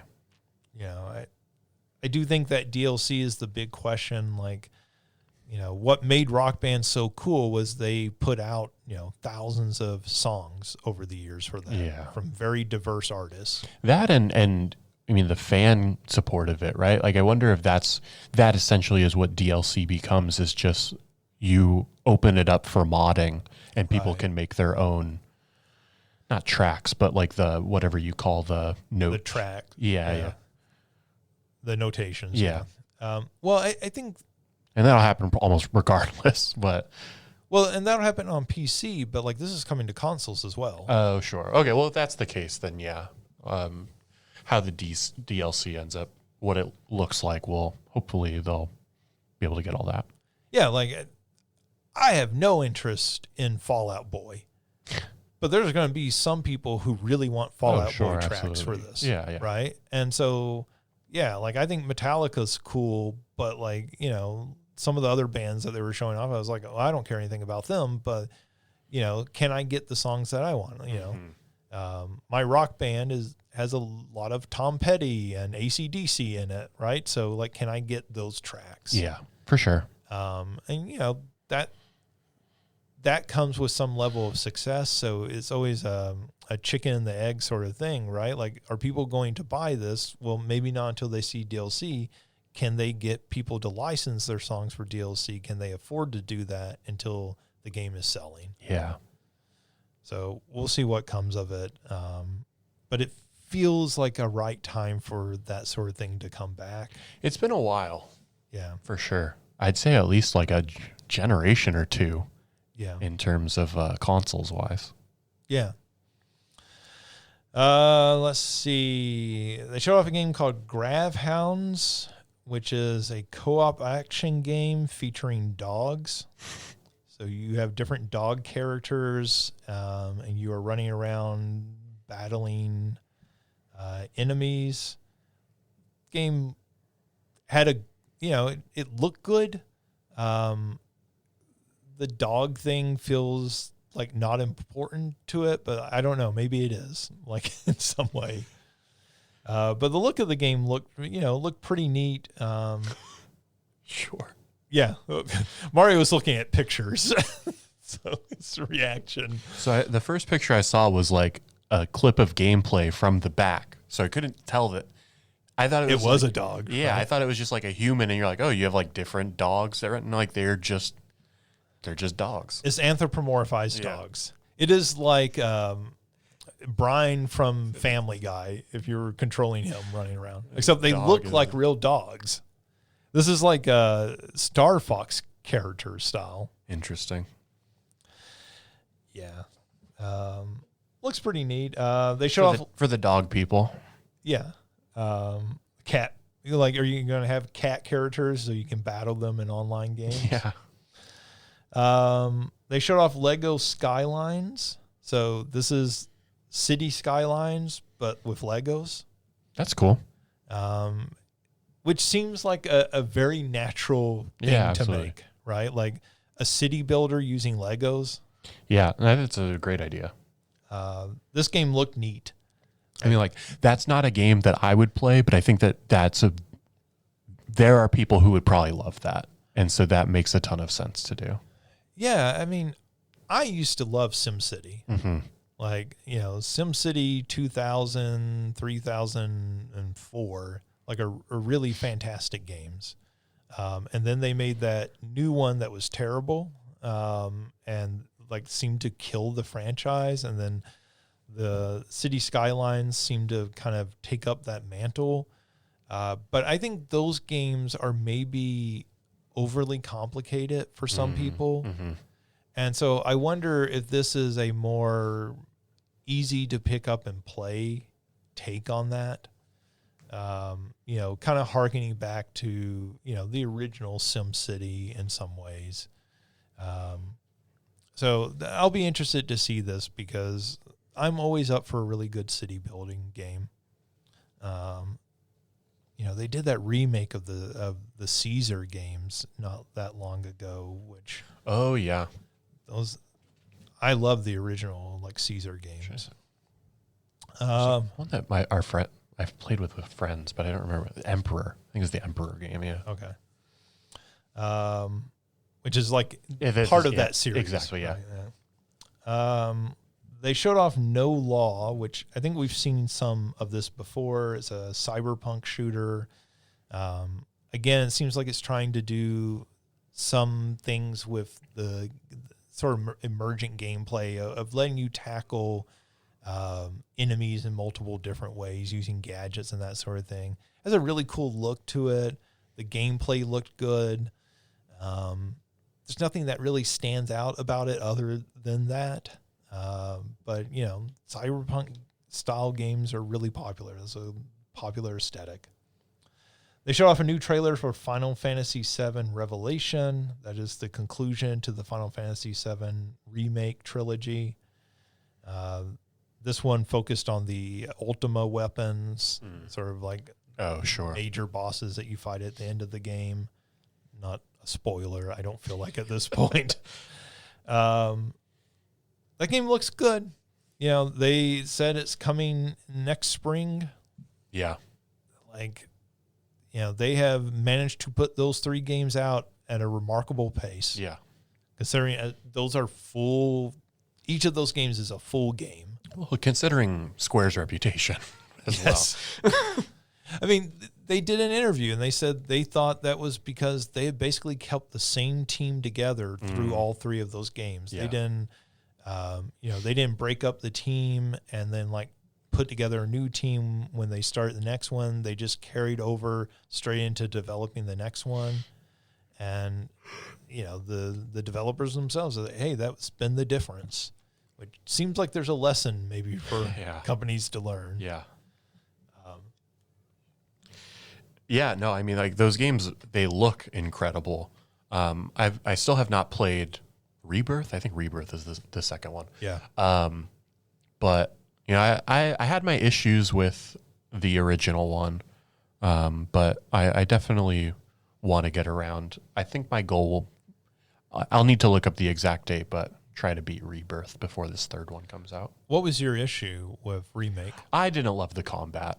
It was that's really what it was. I know there are people who absolutely love the combat. It just didn't click with me.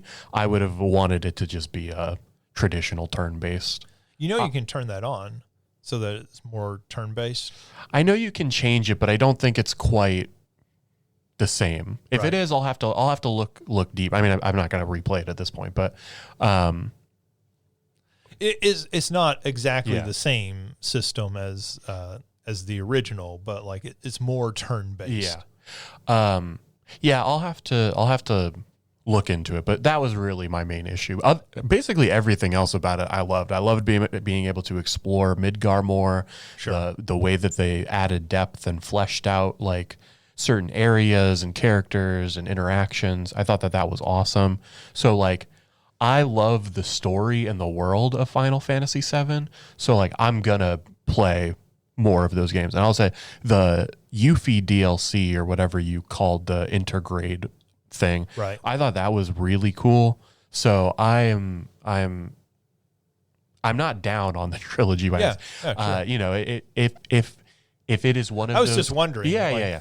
If it's one of those things where I just play it on like the easy mode because I don't want to have to deal with it, but I get to explore all the other things, I'm fine with that. Because I think that's what I did, is I just turned the difficulty down so I could just like kind of cruise through all the fights. Yeah. I think that's a completely fair way to play those games, right? Like, I think if you're there for the spectacle and the story. Yeah. And I think those are the sort of games that appeal to a lot of people, that is all they want out of it. Yeah. I mean, I wish I enjoyed the combat. Like that would make it better, but just getting to explore that world is a win for me. Yeah, and I get that criticism because like I wasn't the biggest fan of the combat when I first played Remake. I feel like the combat, I like the idea maybe more than I like the execution of it. That's how I feel, and I've heard from people that Rebirth improves upon it. Yeah. So, but like I said, I also know that that's just my opinion. You know, I fully understand why there are people who really do love it. Yeah. One last thing here that they showed off. This was actually in the pre-show, so not even part of the main show, but they showed off a new Rollercoaster Tycoon game called Wonderworks. So full title, Rollercoaster Tycoon Wonderworks. And this looks very much like Rollercoaster Tycoon 1 and 2, like that sort of isometric view and everything, but with upgraded graphics, upgraded interface and everything to it. At one point, it shows mascot characters walking around, and one of them is a guy in a Bubsy costume because this is a series now owned and made by Atari, and Atari owns Bubsy now. So, look, there was part of me that was like, if this is what it takes, if Bubsy is going to become the official mascot of Atari, like what a comeback for Bubsy from making some of the worst games in the history of video games to like somehow first ironically to unironically being beloved as a character. How fantastic is that for Bubsy? You love an underdog story or under Bobcat story. Yeah.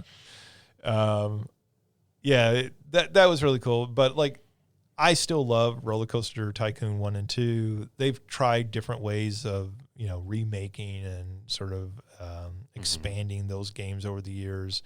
I think just the look of this makes it look like, hey, we know what you really want. Yeah. You want those original games with some updates. They said there's a new interface for building the roller coasters and stuff.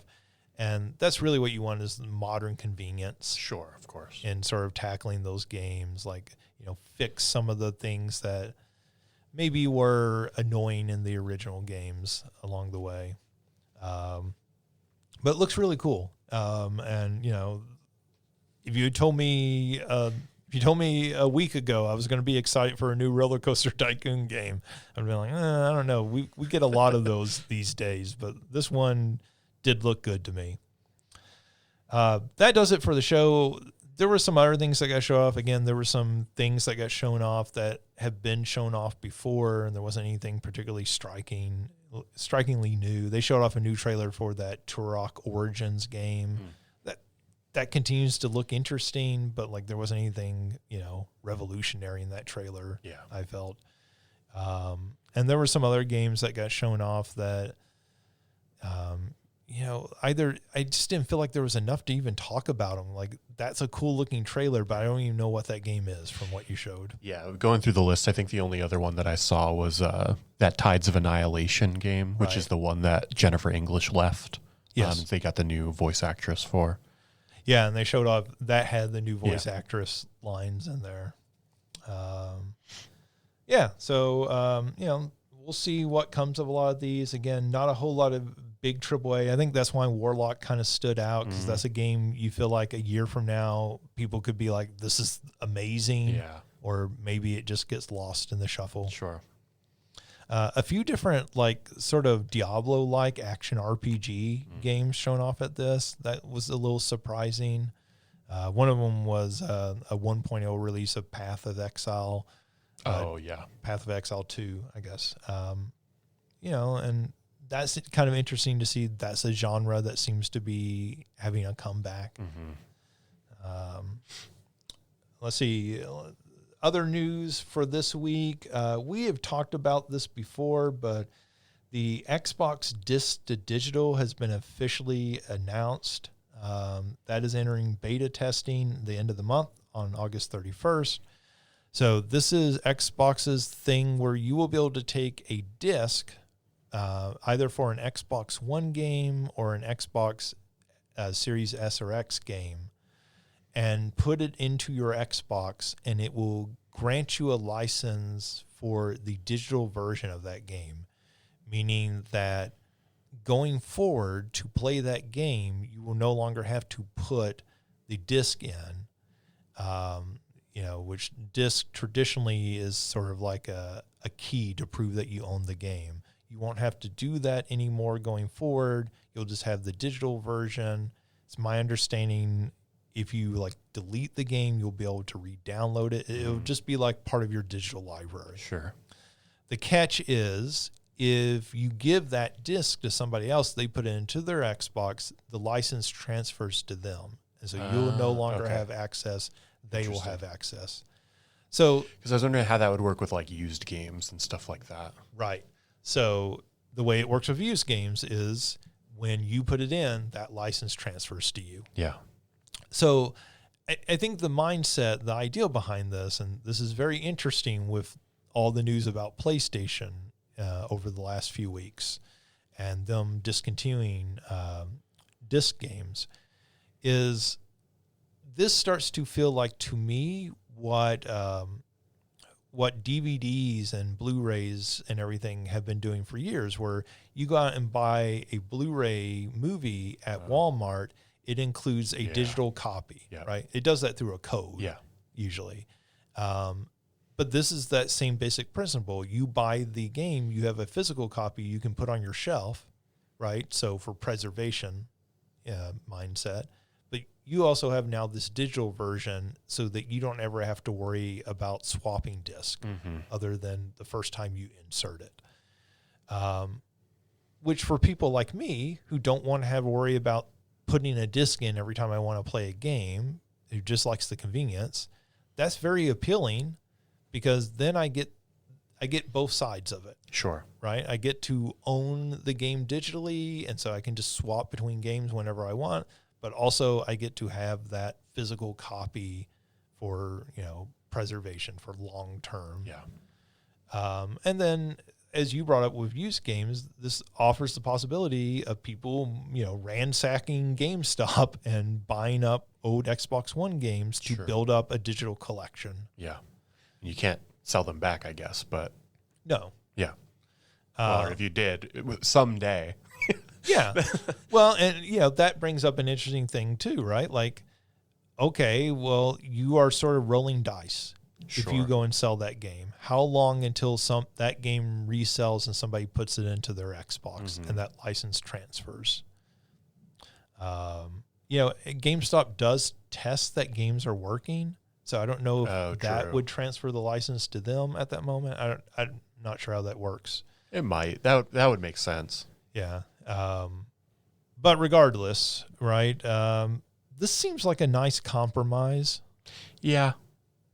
Yeah, I think that, this all seems to...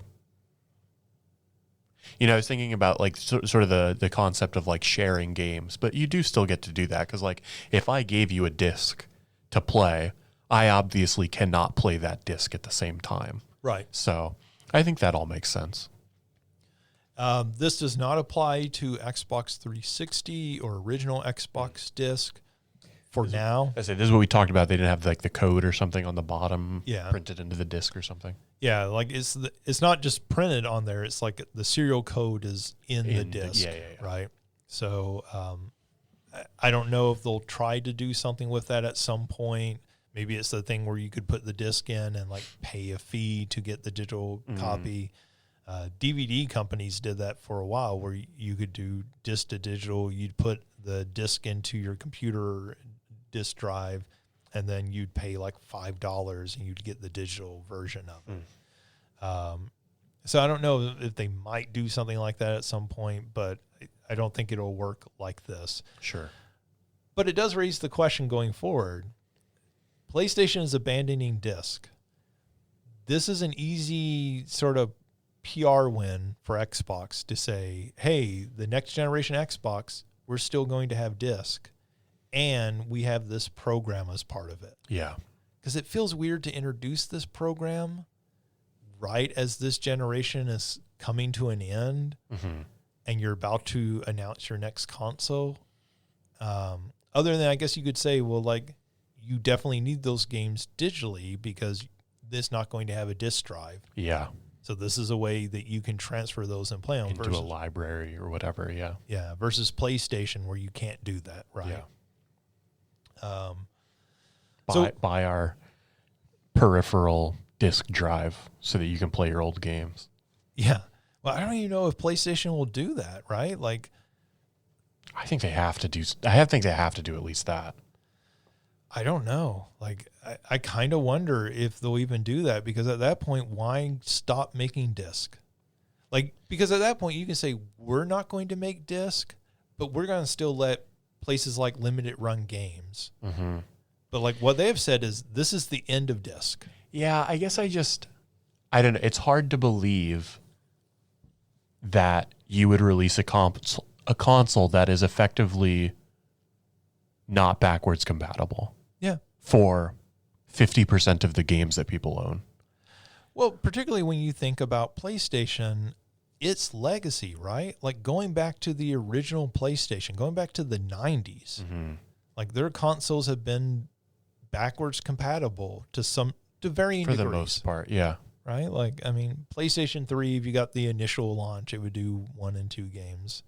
And I guess PlayStation 3 games have never been backwards compatible. Yeah. Yeah, I don't know. Yeah. It's interesting.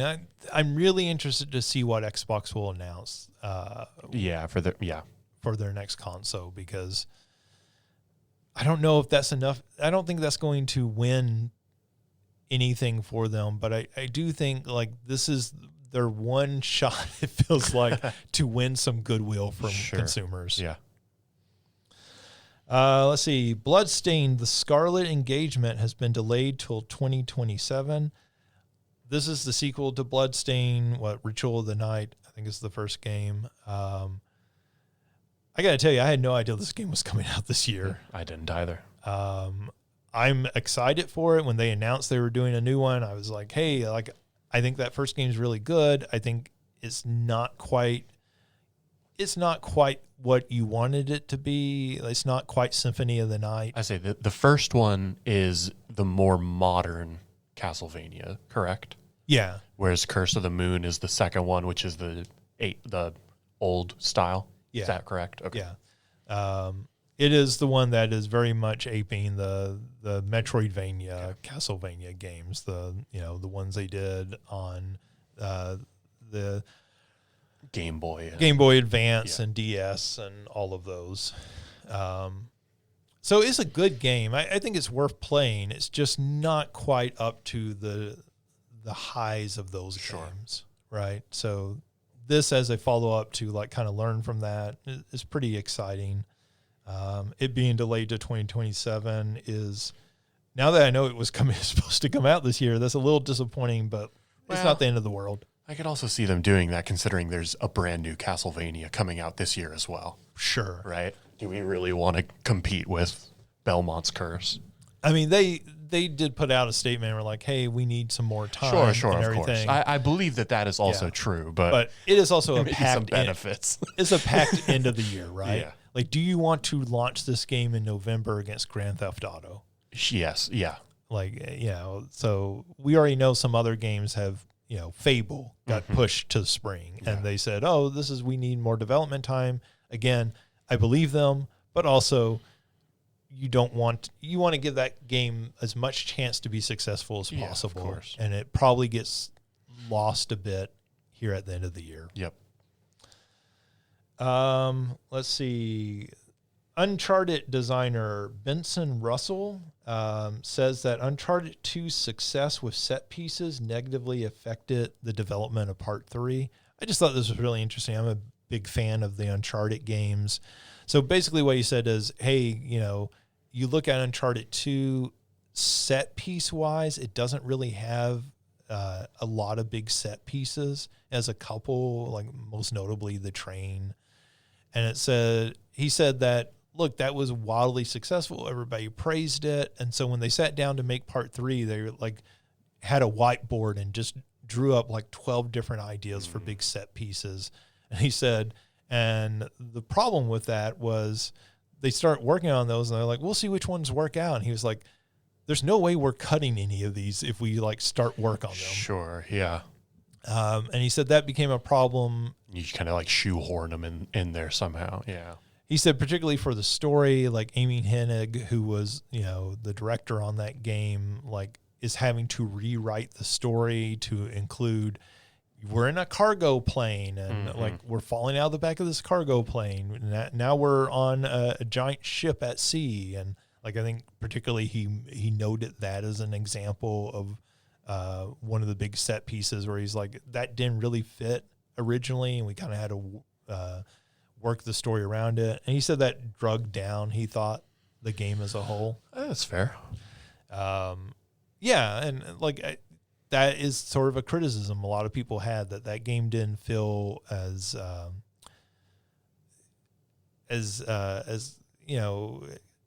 coherent as Part 2. Sure. It didn't feel like it fit as well in some ways at times. And so I just thought that was interesting and kind of an insight into game development, how even the biggest franchises can kind of get dragged into this, trying to give consumers what they want and in the process maybe sabotaging themselves. Let's see. 39 Activision games are getting re-released for the Atari 2600/7800. So Atari and Activision have signed a deal.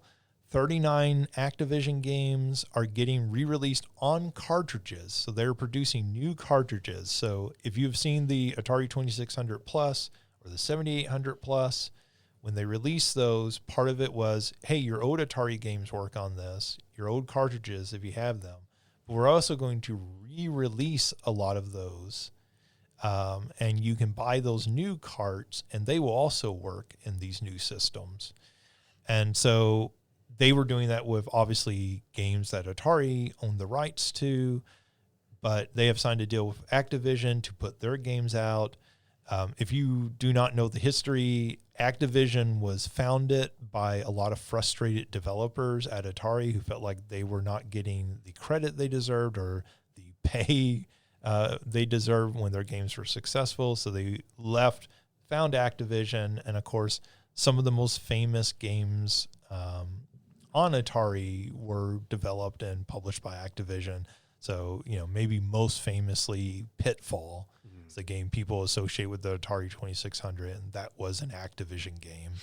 So Pitfall is one of the games that they have announced for this. There's a full list if you go to Atari's website of what those games are. And this is cool. This is not for me, but I think it's really cool that they're doing this. Yeah, absolutely. This sort of reminds me of the, what they're doing with the Neo Geo, where they're putting out that hardware and putting out new versions of the carts. That's a lot of money to put into something that I have other ways to play those games. Yeah. The Atari 50 package has most of these games, not the Activision games in it. But I do sort of wonder if the two of them are working together, and that's obviously Activision is Microsoft now. I wonder if they do work out a deal to like expand Atari 50 with some of those Activision games. Sure. That would be really cool. That's actually when I first saw this announcement, I thought that's what it was going to be. I got really excited, and then I was like, oh, this is also cool, but just not as much for me. So Nintendo put out that new Switch 2 bundle over the summer that gave you a credit to redeem for one of 3 games. It was Mario Kart World, Donkey Kong Bonanza, and Pokemon Pocopia. Mm-hmm. So they are ending that as they are raising the price on the console. And in its place, they're putting out 2 new bundles. One of those is they're putting the Mario Kart bundle back out.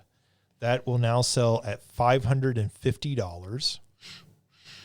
So that was originally $500, that $50 price hike.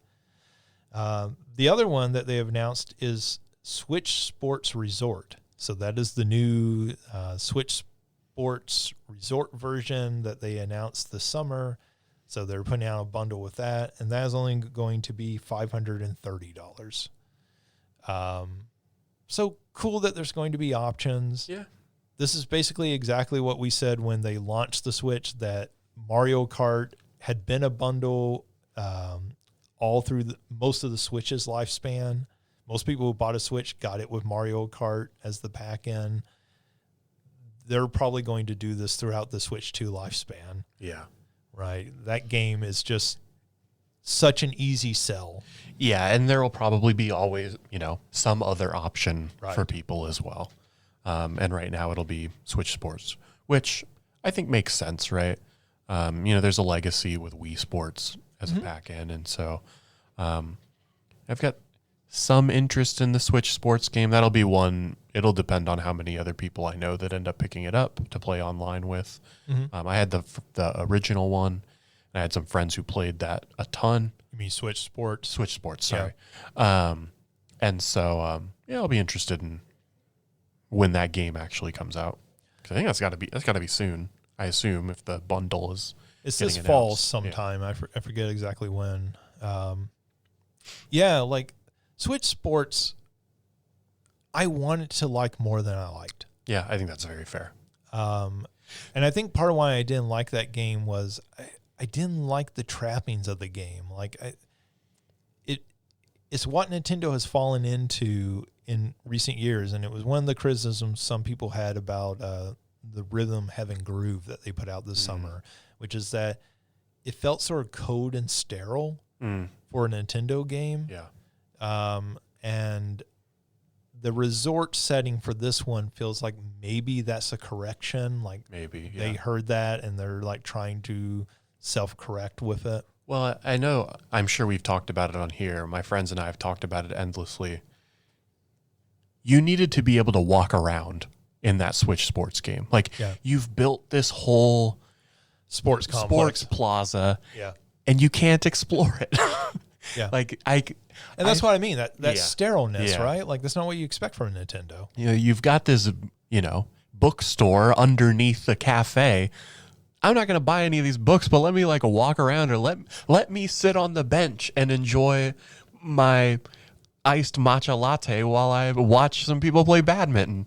Right. I think that I know that maybe that sounds silly, but I think that would have added to the world building, or just any of, I don't know.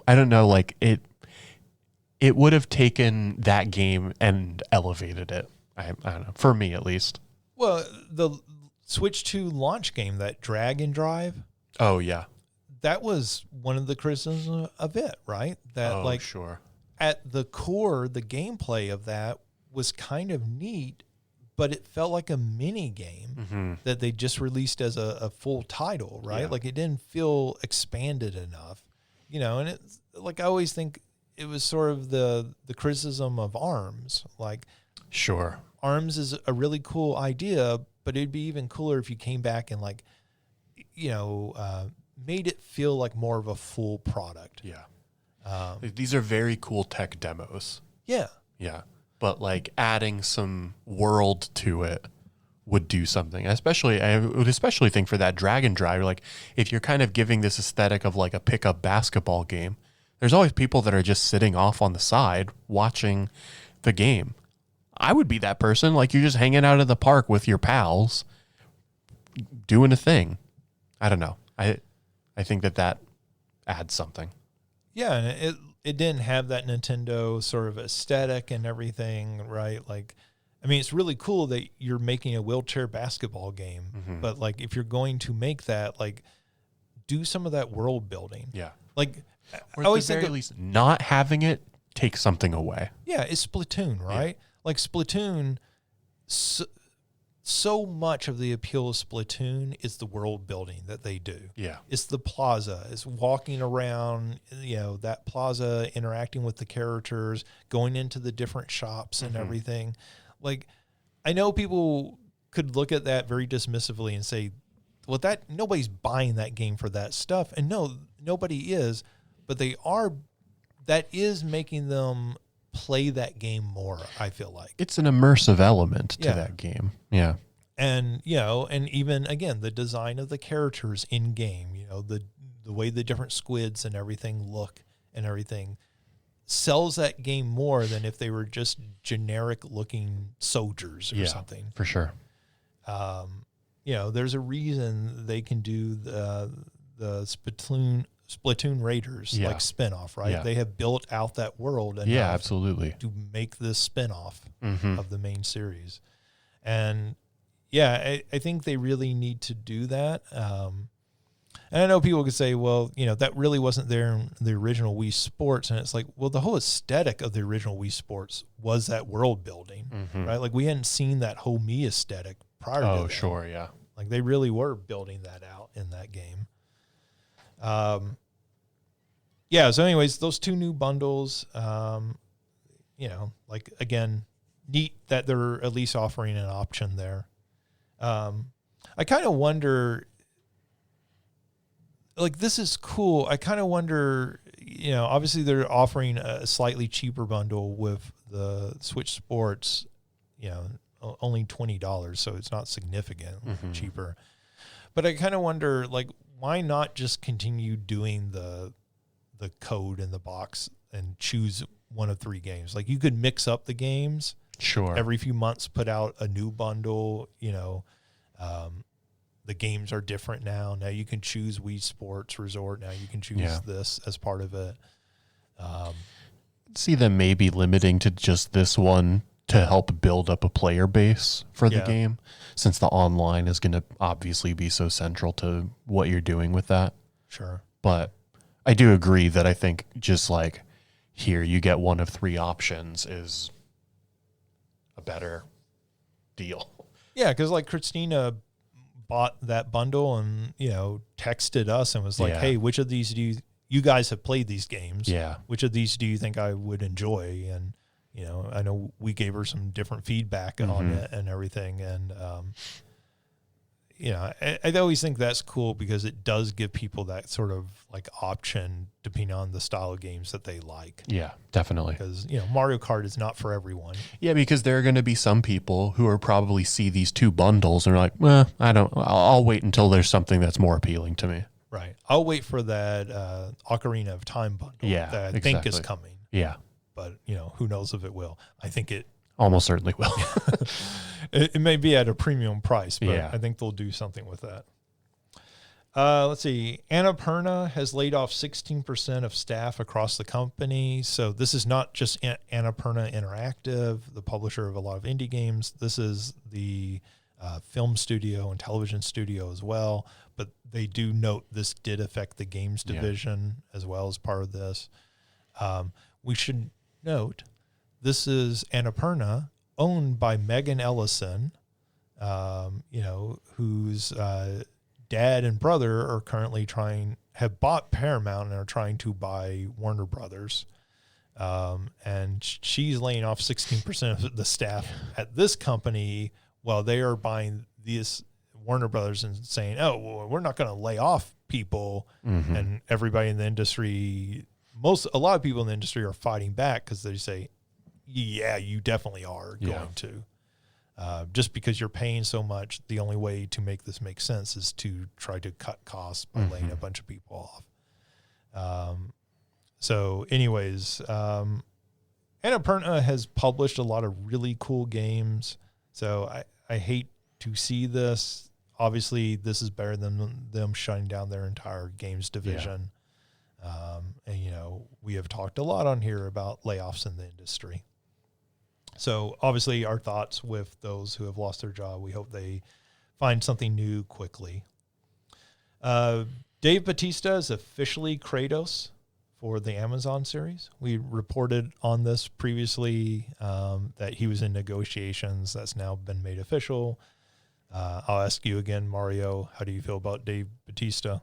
I think it's a good fit. I think he can do well with that. Definitely has the look, which I think is why a lot of people wanted him. But like the look, and I think he can probably pull off that demeanor as well. And is a good actor. Right? Yeah. Like, I mean, he's not just the big burly guy. Like he's somebody who can actually like produce some emotional reaction. I think that's what I mean. Like, I think he can definitely bring the intensity of Kratos, but he can also get to those like softer, more tender moments that happen between him and Atreus as well.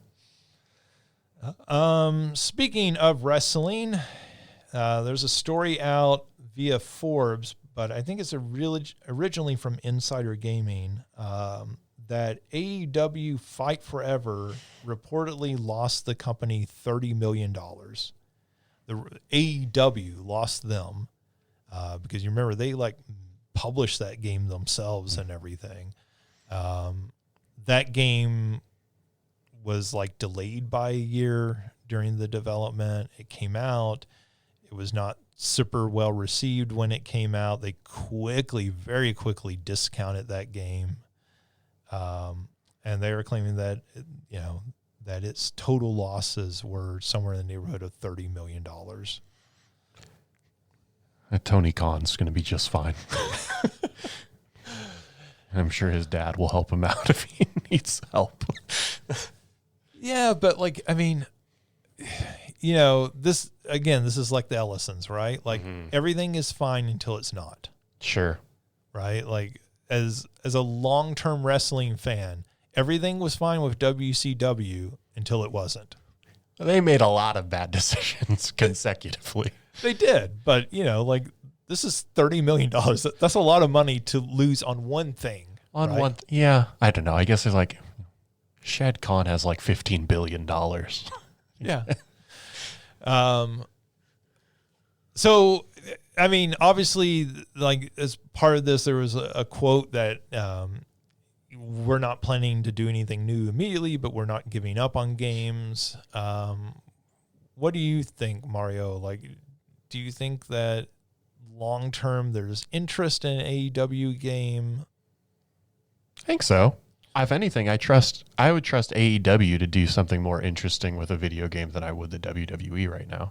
Yeah. I think the WWE is locked into, we make a 2K game every year or every other year, and we're just going to do that forever. And it's mostly the same game. It's mostly the same game. Whereas, I don't know, I think there's a part of me, as the secondary company, there's a hope that maybe AEW will, you know, buck tradition and be like, we're going to do something a little different. I mean, it's kind of how they promote themselves as a company to begin with. And so I hope that they got to take some time and, you know, figure it out. But I hope they don't give up on games. I hope they certainly make another effort. Yeah, I mean, we have talked on this show many times about the state of wrestling games and wanting something that, you know, would be more accessible and like better capture the spirit of professional wrestling. And so I think there's always an opportunity for somebody. I think the issue always is, can you get the IP, right? Sure. that would make it worthwhile, that would sell it to people. So you get things like Fire Pro Wrestling, but then, you know, outside of the DLC, this is all made up wrestlers for the most part. And it doesn't look like, as you said, WWE is going to do anything with that anytime soon. Not unless they have interesting. Yeah, not unless they have like another absolute disaster of a game. Right. And so AEW has the roster of like recognizable faces and names, and could get some of those unaffiliated wrestlers potentially, you know.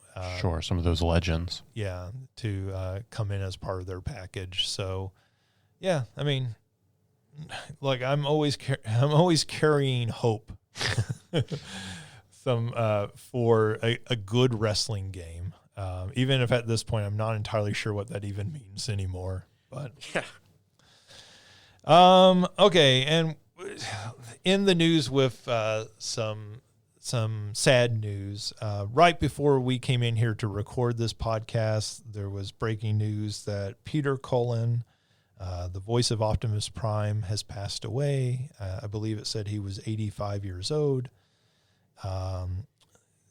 He is most famous for being the voice of Optimus Prime from the Transformers, the original cartoon series, but like he has done that voice over multiple different cartoon series, the live action movies. He does the voice. Obviously, that has carried over into video games. But like you go look at his IMDb page, it is just basically every cartoon of the 1980s and 1990s, he had a role at some point in it. He played some character, or in many cases multiple characters on those shows. You know, so I did not have time to look at his video game credits, but I'm sure has popped up in multiple video games over the years. You know, just you know, he's the sound of a lot of people's childhood. You know, like when I think of my childhood, it's his voice I hear a lot. And so it is a great deal of sadness. You know, and I think he's also one of those people that has, you know, pioneered and opened a lot of doors in the voice actor industry. Sure, absolutely. I think a lot of people in that industry today would tell you they owe a debt of gratitude to him and, you know, people like him. Sure. So while we're talking about that, we've had really a horrible few weeks of losing very prominent celebrities. And so we did want to acknowledge some of those other ones because they do have ties to the game industry. So, you know, one of those is Tim Curry. He died the day before. Tim Curry, who is, you know, maybe best known for Rocky Horror Picture Show, Muppet Treasure Island, Clue. You know, he was the original Pennywise in the TV miniseries version of It. But he was also the voice of Gabriel Knight in the Sierra Adventure games. So he originated the voice in those games and has worked in some other games as well over the years. And so he sadly passed away. He was, I believe, 80 years old. Yeah, I'm sure with some of like the Nickelodeon games with the Wild Thornberries and stuff like that, Sure. I wouldn't be surprised if he was involved. Yeah, also very big in voice acting and like animation, different things over the years. So the other one, you know, obviously Dolly Parton died the day before him. You know, Dolly Parton, you don't get much bigger than Dolly Parton as far as like, you know, star power. And also I just think as far as being beloved. Sure. You know, I think the thing that a lot of people noted was she united people regardless of political background and like praising her, and, you know, feeling sadness for her loss. Obviously, extremely famous for her catalog of music, things like 9 to 5 and Jolene and I Will Always Love You. Obviously did a lot of work in movies.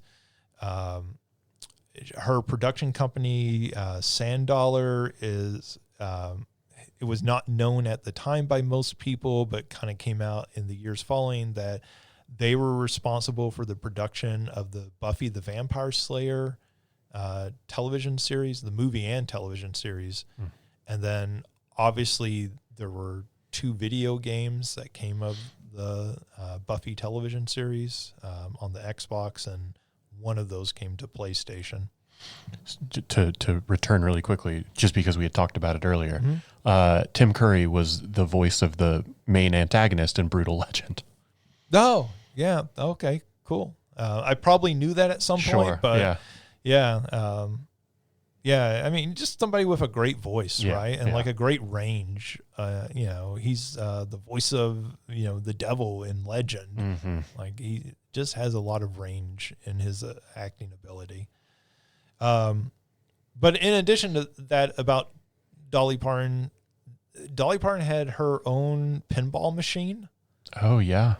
And she had her own adaptation of 9 to 5 on the Commodore 64, in which her image is very prominently used in the marketing of that game, right? It just, it's kind of interesting. These people they were so big and so popular that their work stretched across media in a way, and at a time when that wasn't super common. Sure. Right? Like when we think about Tim Curry in the 90s doing voices for video games, he was kind of a big, he wasn't an A-list star, but he was kind of a big name to be getting into video games. And just this week we had a discussion in our private chat about, how much video games have been improved by hiring professional voice actors. Yeah. When you start bringing people like Tim Curry into games and Peter Cullen into video games, that they really not just help games be taken more seriously, but made them more immersive, because you weren't laughing at them anymore in the way you did Resident Evil's voice acting. You were, they were making it more believable. They were making these feel like real characters. Yeah. The last one, Hayden Panettiere, who I believe was 36, I think at the time of her death, also has passed away. Probably most famous for the television series Heroes. Also did the television show Nashville for several years. But in video games, she did the game Until Dawn, and did that game at a time when she was the big name, like she was the big get for that. Obviously, Rami Malek is also a voice actor in that game, but that was before Rami Malek was getting nominated for Oscars and everything, before most people knew who he was. And she also did the voice of Kairi and Shion in the Kingdom Hearts series as well. Oh, okay, yeah. So somebody, again, very big ties to the game industry, which I feel like is more and more just kind of the standard, right, for actors in Hollywood.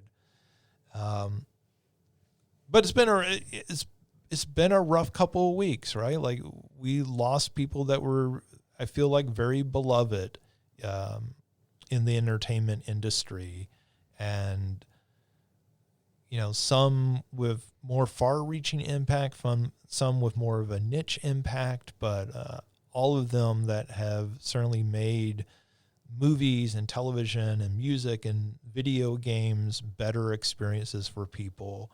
And sometimes people go, well, you didn't actually know that person. Like, why are you grieving them?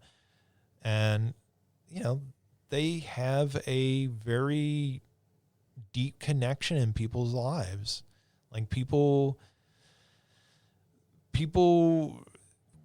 dress up and go out to Rocky Horror Picture shows, watch-alongs. like, not just at Halloween, but like every night of the year, people are going and doing this. Like that movie means something in their lives. Yeah. And Tim Curry is a huge part of that film. And I think, I'm a big believer, like the things we read and we watch and we listen to, we play as games, those things matter because they shape who we are in a lot of ways. Yeah. And so, these 4 individuals, I think all had an impact on lots of people, far more than I think probably they ever were able to appreciate. Obviously our hearts and our thoughts go out to their friends and their families. But this may also be a really good reminder to when people make art that touches you, let those people know. You would think, oh, these people get constant praise. They hear this all the time. But, you hear so many interviews with people where they say, like, hey, this person saw me and, like, told me how much this meant to them, and it, like, made my entire day, right? So, I think it's always worth, like, remembering to, like, reach out and let people know those sorts of things when you have the opportunity. So that's it for news. Let's go into our big question. And so as we head into, this is our last podcast of August, we're headed into September. September is insane this year with releases. But it's really sort of the beginning, I think the official beginning of the fall release schedule and everything. So our big question is, as we enter September, which game are you most looking forward to this fall? So something coming out between now and the end of the year, right? Like, yes, that goes into winter, but like we'll go ahead and say, just for the rest of the year, what game are you most excited for? So, all right, I'm going to give you 2 answers. I think Ocarina of Time, for sure. I do have mixed feelings about it just because of how much I love the original, but I'm going to get that game 100%, and I'm sure it's going to be great. I eagerly await the more information that we will get about it. Which should be soon. I would think so. Like they have to announce something soon if that game comes out this year. Yeah, I mean, my assumption is that's going to be a late November release. Yeah. And then the other one is the new Castlevania, Belmont's Curse. All right, cool. Well, we have 2 the same on our list because I had actually both of those on my list as well. I'm just really excited to see what they do with that Ocarina of Time remake. I think there are people who want a very faithful remake, and I think I'm of the mindset, like, I kind of hope that I don't want to see them do a radical departure, but like, I kind of hope that they're willing to not be beholden to the original too much. And by that, what I just mean is you have much more power to do this. Like, you can go beyond just prettier graphics. You can try to, fix some of the things of that original game. Well, I think for me, it's just what we were talking about with the Final Fantasy VII remake, right? Like, I want the game, I want it to still feel like Ocarina of Time, but I'm not going to complain about you, like, adding depth and detail that you couldn't have in the original.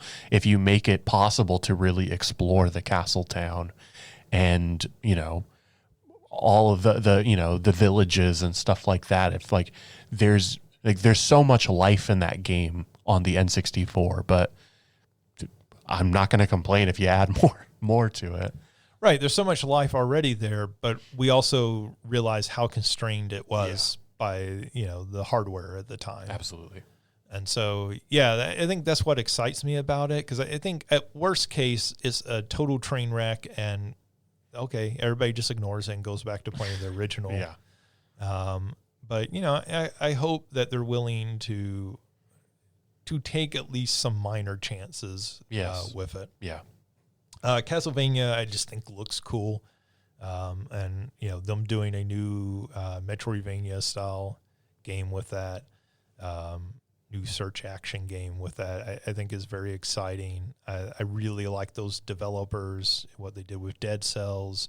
That's right. So, and they did that Castlevania DLC and everything with that. So I'm really, really excited to see where that game goes. Fingers crossed that game is as good as it is in my head, because in my head that game is amazing, because Dead Cells is an amazing game. And then the last one I have on here is, and I couldn't think of the name. I didn't have time to look it up. The new Star Wars racing game, Galactic Racer. Oh, okay. That's the title of it.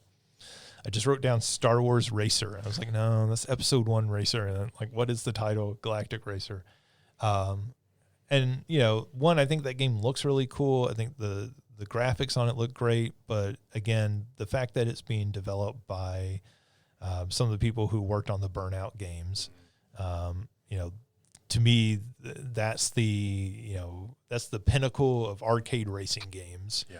And so to see that team take a franchise like Star Wars and really go to town on it, I think that's very exciting to see. We don't get many arcade racing games anymore, so to see that pedigree, I just really want them to nail that game. Some of the previews of people who have played it are like, hey, this feels fantastic. This feels like they're getting it right. So I'm excited to try that. And so I think those are the ones that are biggest, but there's always surprises. There's a lot of games coming out. Yeah. I mean, personally, I'm not anticipating Grand Theft Auto 6, but it's going to be so big that I will see it and I'm sure I will play it at some point. And so that will be cool. But for me personally, these are the two I'm most excited about. Yeah, if you're wondering why we're not talking about Grand Theft Auto, we're actually recording this while that premiere is going on. Oh, is that happening right now? Yeah. Oh, I'm late. I can't spoil anymore. I'm going to get spoiled. Yeah, I think it's up on Netflix right now, and it's not up onto YouTube. I think that's at 8:00 tonight or something as we're recording this. So we have not seen that. I'm sure we will both watch that on YouTube at some point. And see what they reveal about that game and everything. But yeah, I think I know that game's going to be. Yeah, I have the expectation that game's going to be at least as good as Grand Theft Auto 5. Sure. And so I'm less excited about it. Whereas these games, I feel like there's still more up in the air with them. Yeah, there's some unknown element to that. Yeah. And there's some about that game. So, I'm hoping I'm really surprised by that game, the Grand Theft Auto 6. I hope it's more than I think it's going to be. Yeah. All right. Well, that does it for this week's episode. I want to thank Mario for joining me. I want to thank our listeners for tuning in. As always, you can check out more of our past episodes and other content by going to salukigames.com. If you have questions for us, you can send in big questions. You can send in comments, feedback. You can tell us that, our picks are crazy. The obvious answer is Fire Emblem. Obviously we both have committed sacrilege by not choosing Fire Emblem. But, whatever you want to say, send that to us at justin.young@siu.edu. But that does it for this week's episode. We'll be back next week with another one. Until then, have a great week. Take care of yourselves, play something fun, and we will talk to you again soon.